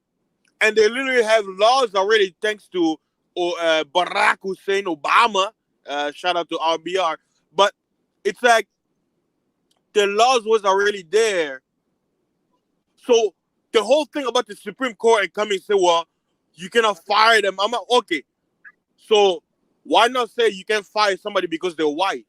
Are they gonna say that too? You cannot fire somebody because they're black. Are they gonna say that too? It doesn't make any sense. It's stupid. They technically already said that with civil rights, whatever, supposedly on paper. Well, the issue is that other groups are trying to use the aegis of civil rights to finagle, finesse resources out of black men's hands specifically. No, That's the point. Let me put a point on this. What they just did is they put a verbal fiction as law. Okay, there is no gender you identify by. You don't identify as a gender as if you have a choice amongst several genders to choose from. They are turning objective reality against you now. Objective reality dictates that men and women have sex to produce more men and women. The dichotomy is nature. There may be some weird things that exist on the margins, but by and large, human beings exist and reproduce as a dimorphic species. So when the legal statutes say something like your sexual identity, this is a giant red flag. Now we're back to the thought control shit. I keep telling you guys, this is how it starts. They control how you think, what you're allowed to say, what you're allowed to discuss. Now, as law, you are allowed to decide what your gender is. How can this be possible? Can a tree decide it's a cat? Can a plane decide it's a car? Can a 1 decide it's a 10? Reality doesn't exist anymore. Man. Now everything's malleable. Now they can mold. They're making things more chaotic conceptually, so that they can mold it in a new direction. You know. But I mean, for those who have been fired or let go from a job, like How can you determine you were let go because of your sex, gender, or it's based on your performance, or the company's downsizing? So you mean to tell Boom. me Fast if as it's life. Boom. Listen again. Listen now. Thank you. Fast as life. What does this mean? Again, black people. Again, you've been told, and personally, I just told y'all about this the other day in the military. Right? They tell you in the military that you cannot be given, appointed, or anything, you know, as far as like rank structure, so on and so forth, promotions due to affirmative action, right? Or anything like that. All right. None of that shit. So now, Fast in His Life is brought up the fucking again, the whole purpose of this and what niggas are going to miss. Your black ass is not gonna be able to claim, well, they fired me because I'm black. That again, then will you be doing what? Using the race card. All using the race card. I need you to prove this person saying, you know, nigger, or you know, I hate black people, or whatever it is, so on and so forth, in order for you to fucking get any type of reconciliation for your lazy ass getting fired. Your lazy chicken, watermelon eating ass, Kool-Aid, great Kool-Aid drinking ass for getting fired. You just a lazy nigga. Right? This is going to be the thing. And if you say anything about it, you don't have the proof. Now, oh, you're just trying to use a race card. But where is the LGBT card? Have you guys heard that yet? Have you heard, oh, it's because I'm gay? Oh, wow, you haven't, huh? And you never will. Here's the thing. They can switch up whenever they want. That's the key. Yeah. It's not based on anything solid, anything demonstrative, or that can be proven wrong. It's whatever they believe or pretend to believe at a given time, which can switch up at any given time. So what they say they are now can switch up tomorrow, and you're wrong. If you keep them a particular way now, tomorrow they'll say that yesterday that actually wasn't what it was. You discriminated against me, and you're fucked. Again, man, and I tell y'all, man, I hate the shadow ban shit, man. Shout out to Debbie Leonelli. Thank you, sister, for the $5. Earlier, hey, I'm trying, man. I'm trying, but YouTube hating hard. That's the reason why I wasn't talking, man. I got to fucking redocument this whole fucking shadow ban shit again, man. So hey, I ain't just doing this shit for me, niggas. I'm doing it for everybody else too. So it is what it is. I appreciate you guys for sticking in here with me. But listen, man, again, bro, people really don't think this deep. Oh, it ain't that serious, nigga. Oh, you just, you know, conspiracy. And this, no, motherfucker, no. This really is how it is, bro. This shit goes back, and this is not new. It's not even new. It's just, you know, so many people are you know, uneducated and unaware to the how fucking just diabolical and you know serious that fucking psychological warfare is, bro. I got a funny we question. have to realize that this is a group of men competing against another group of men and trying to promote that other group of men being presented or promoted into being submissive as a cultural ideal to demoralize that rival group of men. That's what this is to a large measure. They want to make it so that. What's that? No, I just had a question though. So if I have a company, right, and I hire a woman, and a year later, the woman comes to me and says, I'm actually a man, and I'd appreciate it if you address me as a man. Do I now have the right to fire this person for false representation? I mean, you lied on your application. No, you don't. And not only that, David, like you said, now you're open to discrimination suit because now I can control your language. See, that's another thing. See, this is the slippery slope. Okay. Now I can fucking force I can infringe upon your First Amendment free speech rights and tell you now that these people are protected people, you have to call them by what they identify by. It's ma'am. This shit is bigger than fucking, again, man. This shit is huge. Guys. Just wait till the furries get put on. Just wait till the furries get put on. Listen, You're going to be calling niggas cats and dogs soon. Watch. You got to fight crazy. You got to fight crazy with crazy. Now, all right. For example, what if I then claim that I too am a woman and she can't sue me for discrimination if we're both trannies? Hey, you can try in court, bro. Hey. Just wait. Yeah, try it. Hey, no, Mr. because Fantastic. Look, here's another thing about the brother is saying. Like, I wanted to add you, like, I used to work in retail, right? Bro, this thing, look, this whole idea that, quote unquote, the sodomites are discriminated, it's all farce, bro. Guess who have the management position, the high position? It's all them. Yep. It's all them. So this whole and guess what? They take care of their own. Look, one of my managers when I was at Office Depot, he was a sodomite. He's Mexican American. This is what he literally told me. He said, fasting, I don't really like this whole movement, man. He said it's not right. I don't like this whole thing about pride and all that. He's like, me, I chose this lifestyle because it was my choice. I don't like them being bullies. This is a sodomite talking about his quote unquote sodomite movement. He said they're bullies. But if I were to say that, guess what they call me? Oh, you're homophobic. Oh, this and that. But if sodomite himself realized the agenda and he's basically, because he knew me, I'm all about Bible stuff. But he literally told me, say, fasting, you might be right. He's like, man, these guys are bullies. He's like, I don't like it. He's like, I don't like it how they promote it to children. So you mean to tell me a over 40-year-old sodomite don't appreciate the media promoting this lifestyle to children, right? And you come on TV to try to make it seem like all of the sodomites agree with it? No, it's a few who are promoting this lifestyle. A lot of them are battling. They have trauma and all that stuff. It's like making crack. Oh, it's crack pride.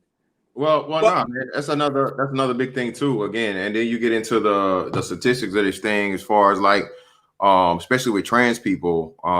Again, man, Steven Crowder did a huge thing on this of telling you like, trans people are the highest committers of suicide like in the history of mankind for whatever reason. You know what I'm saying? Don't really know how or why, and so on and so forth. There's you really can't, nail down the science as to why they do it.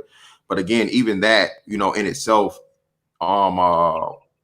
is self-loathing. yeah. I mean, I'll leave it at that. But listen, man, when this is being again, and this is literally like the smallest demographic of one, like, this is like one of the smallest demographics in the country, in this society, right? And somehow, again, you got all of this promotion they was doing and talking about this stuff. I told y'all, I read this back when I did the GLAAD thing, telling you about representation of LGBT and specifically trans people on television. And trans people were getting literally like 10 times or more. It was some crazy ass amount of times in accordance to the actual representation of the population. See what I'm saying? And again, people really, really don't understand what TV does and entertainment and all these other things do, and as to why you have to be extremely careful for yourself, but even more so your children, what you're introducing to and what you allow them to see, right? That you had this big wave last year about drag story time as to where and this got swept under the rug, and this should have been a barn burner amongst parents. If parents was to write about anything, or people, just American citizens, should have came out and said, hey, we're not having this shit. When it was a person in Texas, I forget, it was either Dallas or Houston, one of the two, that the county, the city, whatever the fuck it was, promoted the drag story time thing. And it was a religious group, I believe, a group of parents at the very least, that were saying, hey, we don't want this shit here. We don't fucking want it. And if you're going to have it, we want the information of the person that's going to be reading the story to our children, so we can verify that they are not, a sexual predator or have, a criminal record, all these type things. The city and the library refused to fucking do the shit. So what did the people do? They did it themselves. And when they did it themselves, what did they discover? Not only was this person a fucking criminal, they were a sexual predator that had been convicted of molesting a fucking child under the age of like 10 years old or something like this. Jesus Christ. Let me make something plain for you guys, right? Oh, real quick, before you go, David, let me get this out. Again, where was the hashtag for this? You know why it wasn't one? Because if you say something, then even though this will be the protection of a child, all right, you'd be vilifying that movement. Again, people, why are we not fucking, how are we letting 0.0 something percent of the fucking population determine the thinking of the majority? Especially you black people, when you represent the 13%, and again, you built this country, all these things we claim, you've given a fucking undeniable economic boost to America.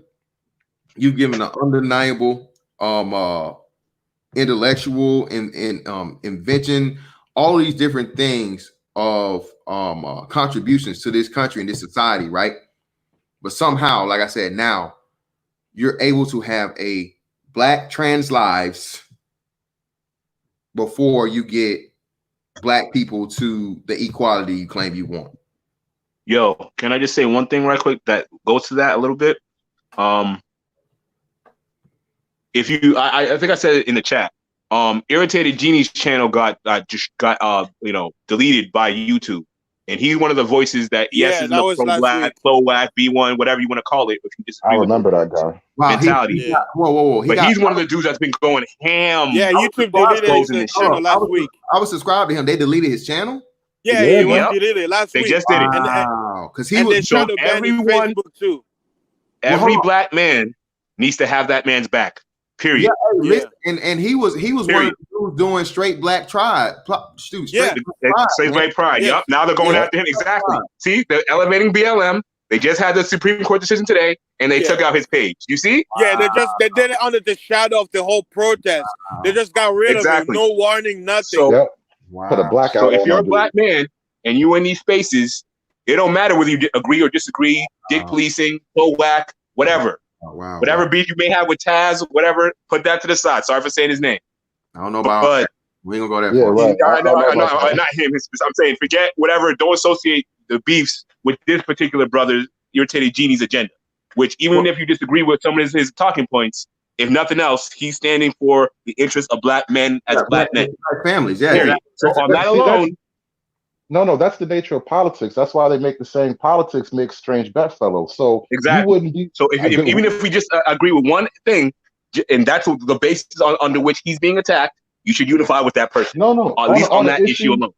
On an issue, it's not so much on the one issue we agree with. How significant is the issue? Okay, because if we both like M&Ms, doesn't mean I'm gonna ride with you. You know what I'm saying?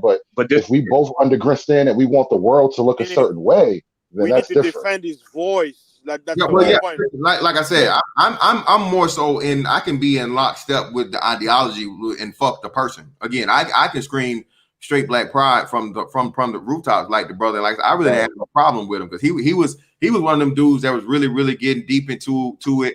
And also he was on the whole child support issue too, because I know he was going through it. You know what I'm saying? As far as like trying to get custody of his kids and things, and it's, you know what I'm saying? I think it was his ex-wife or so on and so forth was trying to use that system against him. So I had no issues or problems with that brother whatsoever. I wasn't with the, back to Africa thing. He's with that. He's one of those, I think he was like sort of semi-Pan-African or whatnot, what have you. But yeah, man, like I said, he was a genuine person. He went out here, dude was in, like he could prove it. He wasn't just on YouTube. Like you seen this dude, you know what I mean? Actually doing it straight. Yeah, I went to one of his events a couple years ago up in Boston area where I'm at. I went to one of his events. Yeah, his is undeniable. Like I said, I mean, he's not just, talking from YouTube. So like I said, I don't have an issue or problem with anyone that can show me, grass motherfucking boots on the ground, actually motherfucking doing the shit they talking about, by all means. Like I said, that's not an issue. But I'm not going to get into the whole other thing. But I wanted to remind you of something before we move too far off the subject. That whole LGBT story hour thing, right? Now, I don't know for a fact. I'm just going off my suspicion. Most of the parents who bring their children to that are probably single moms because they're trying to white single moms too, living out in the suburbs, doing all kind of goofy shit. Yeah. So I wouldn't be surprised if they're mostly single moms. In the defense of black women, black mothers, even though they're single, they know better than that shit. The majority of those events were those all attended by single white, or even sometimes it was fathers there too, or white moms, liberal, of course, as fuck. But I do with open, love and all these other. I wanted to remind you guys of something that's very real, and it sounds a little creepy, but this is actually relatively scientific to my, limited abilities. But heterosexual sex is the only way to reproduce. Homosexuals cannot reproduce other homosexuals unless they engage in heterosexual activity. It's just a fact. So, Well, hold on.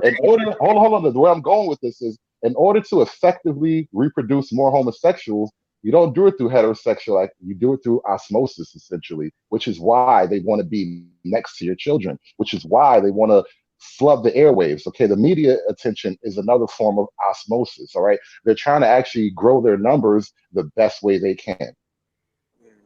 Yeah. Well, listen, man. They find a way to circumvent that too, because this is why you're got a lot more of these what you call it, in vitro, and what's the other thing, surrogacy, surrogacy, in vitro, and shit. Insemination, yeah, like what While you bullshitting, again, man. This, see, better society beat me to it, in vitro and all those things. But why you bullshitting? The major thing on the horizon that is super duper scary is this artificial womb. Okay, I promise you, there's a trans person, man to woman conversion, that just can't wait to be the test subject for this artificial womb. They're going to implant the womb into the person. Of course, they would have to have a cesarean section for it, but they're going to do any and everything they can do. And I promise you, they're doing it right now. We just don't know about it, to see if you can actually get a fucking man's body to carry a fucking child to term, not even necessarily to term, or where they can even be born prematurely. All right. Yeah. They can try, but it's not gonna work. No, that's not why I'm laughing. That's not why I'm laughing. Because when it comes to like head-to-head competition, men are just better at everything. Niggas gonna be spitting out babies and going to work the next day. I'm telling you, man, it's crazy, bro. Yeah, this is gonna kill feminism. I just hope they know that. This is how you kill feminism. You get more crazy than them. That's exactly the way to go.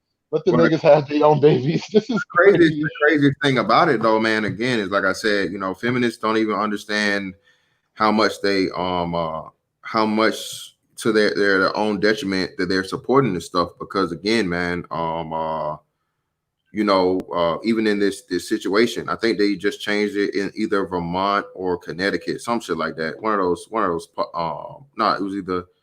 Was it Vermont or New Hampshire, whatever it was? They had to fucking reverse the trans thing bill, where them two boys was like running them damn white girls' hearts out of their motherfucking chest. They had no chance. It was like boys that was like, placing fifth and fourth and fifth, or fifth and sixth in the boys competition, but they just put motherfucking braids in their hair and changed their name, and they was about to kill poor Becky. Poor Becky was motherfucking, getting Charlie horses and almost having heart attacks and shit on the fucking track, trying to run. That's hilarious. Hey, yeah, man. I keep telling people, don't be surprised in the coming years or a few months, you're gonna have a lot of your favorite star that a lot of you niggas out there lost it over. Probably. Uh-oh. About to say something? Want to say something? He dropped. Yeah, two line for no, the thing about this whole the trans bills and all that stuff is actually funny. Think about it. Legally speaking, they are diluting the definition of woman and man to the point where there is no definition, right? So if there is no definition between man and woman, there is no discrimination law. Hiring anyone is just as good as hiring anyone. I can hire a whole office building of 6-foot black Nigerian immigrants, and no one should have a problem with it, because technically you don't know if they're women. Well, they have to make the claim, though. Again, it's never going to go in your favor. Oh, no, that's a paperwork issue. That's a simple paperwork issue, bro. All you have to do is make the claim. Think about how simple it is. You just said it. Oh, they just got to make the claim. Oh, so just say it. Matter of fact, I can say it for them. It's the self-loathing that these people have. My bad, Fasten. But the self-loathing that's inherent within feminism has destroyed their own movement. I think one of the issues I was speaking before about the issue with the West is that in Western civilization, the feminine is inherently devalued. This is not gynocentric shit, so hear me out. What it is the issue with feminism is in Western culture and Northern cradle culture, they devalued what it is to be a mother and a wife. So feminism is in some senses a rebellion against white men's imposition of the lower caste of femaleness in Western culture, right? They don't want to be at the bottom anymore, so to speak. And since they don't want to be at the bottom, they want to imitate the men. So in other words, they're fighting for female equality and liberty and rights equates to them not wanting to be women anymore, because womanhood has been defined as inferior or to be oppressed or whatever and controlled in Western culture. So they hate themselves. Yeah, Freud. And now to the point where they're advocating for men to beat the shit out of them and defeat them in every sport so that they can show how free they are. Well, so it's Freud amazing. Freud broke it down into called penis envy. Again, there's a whole psychological theory dedicated to that. And again, man, like I said, this shit is so.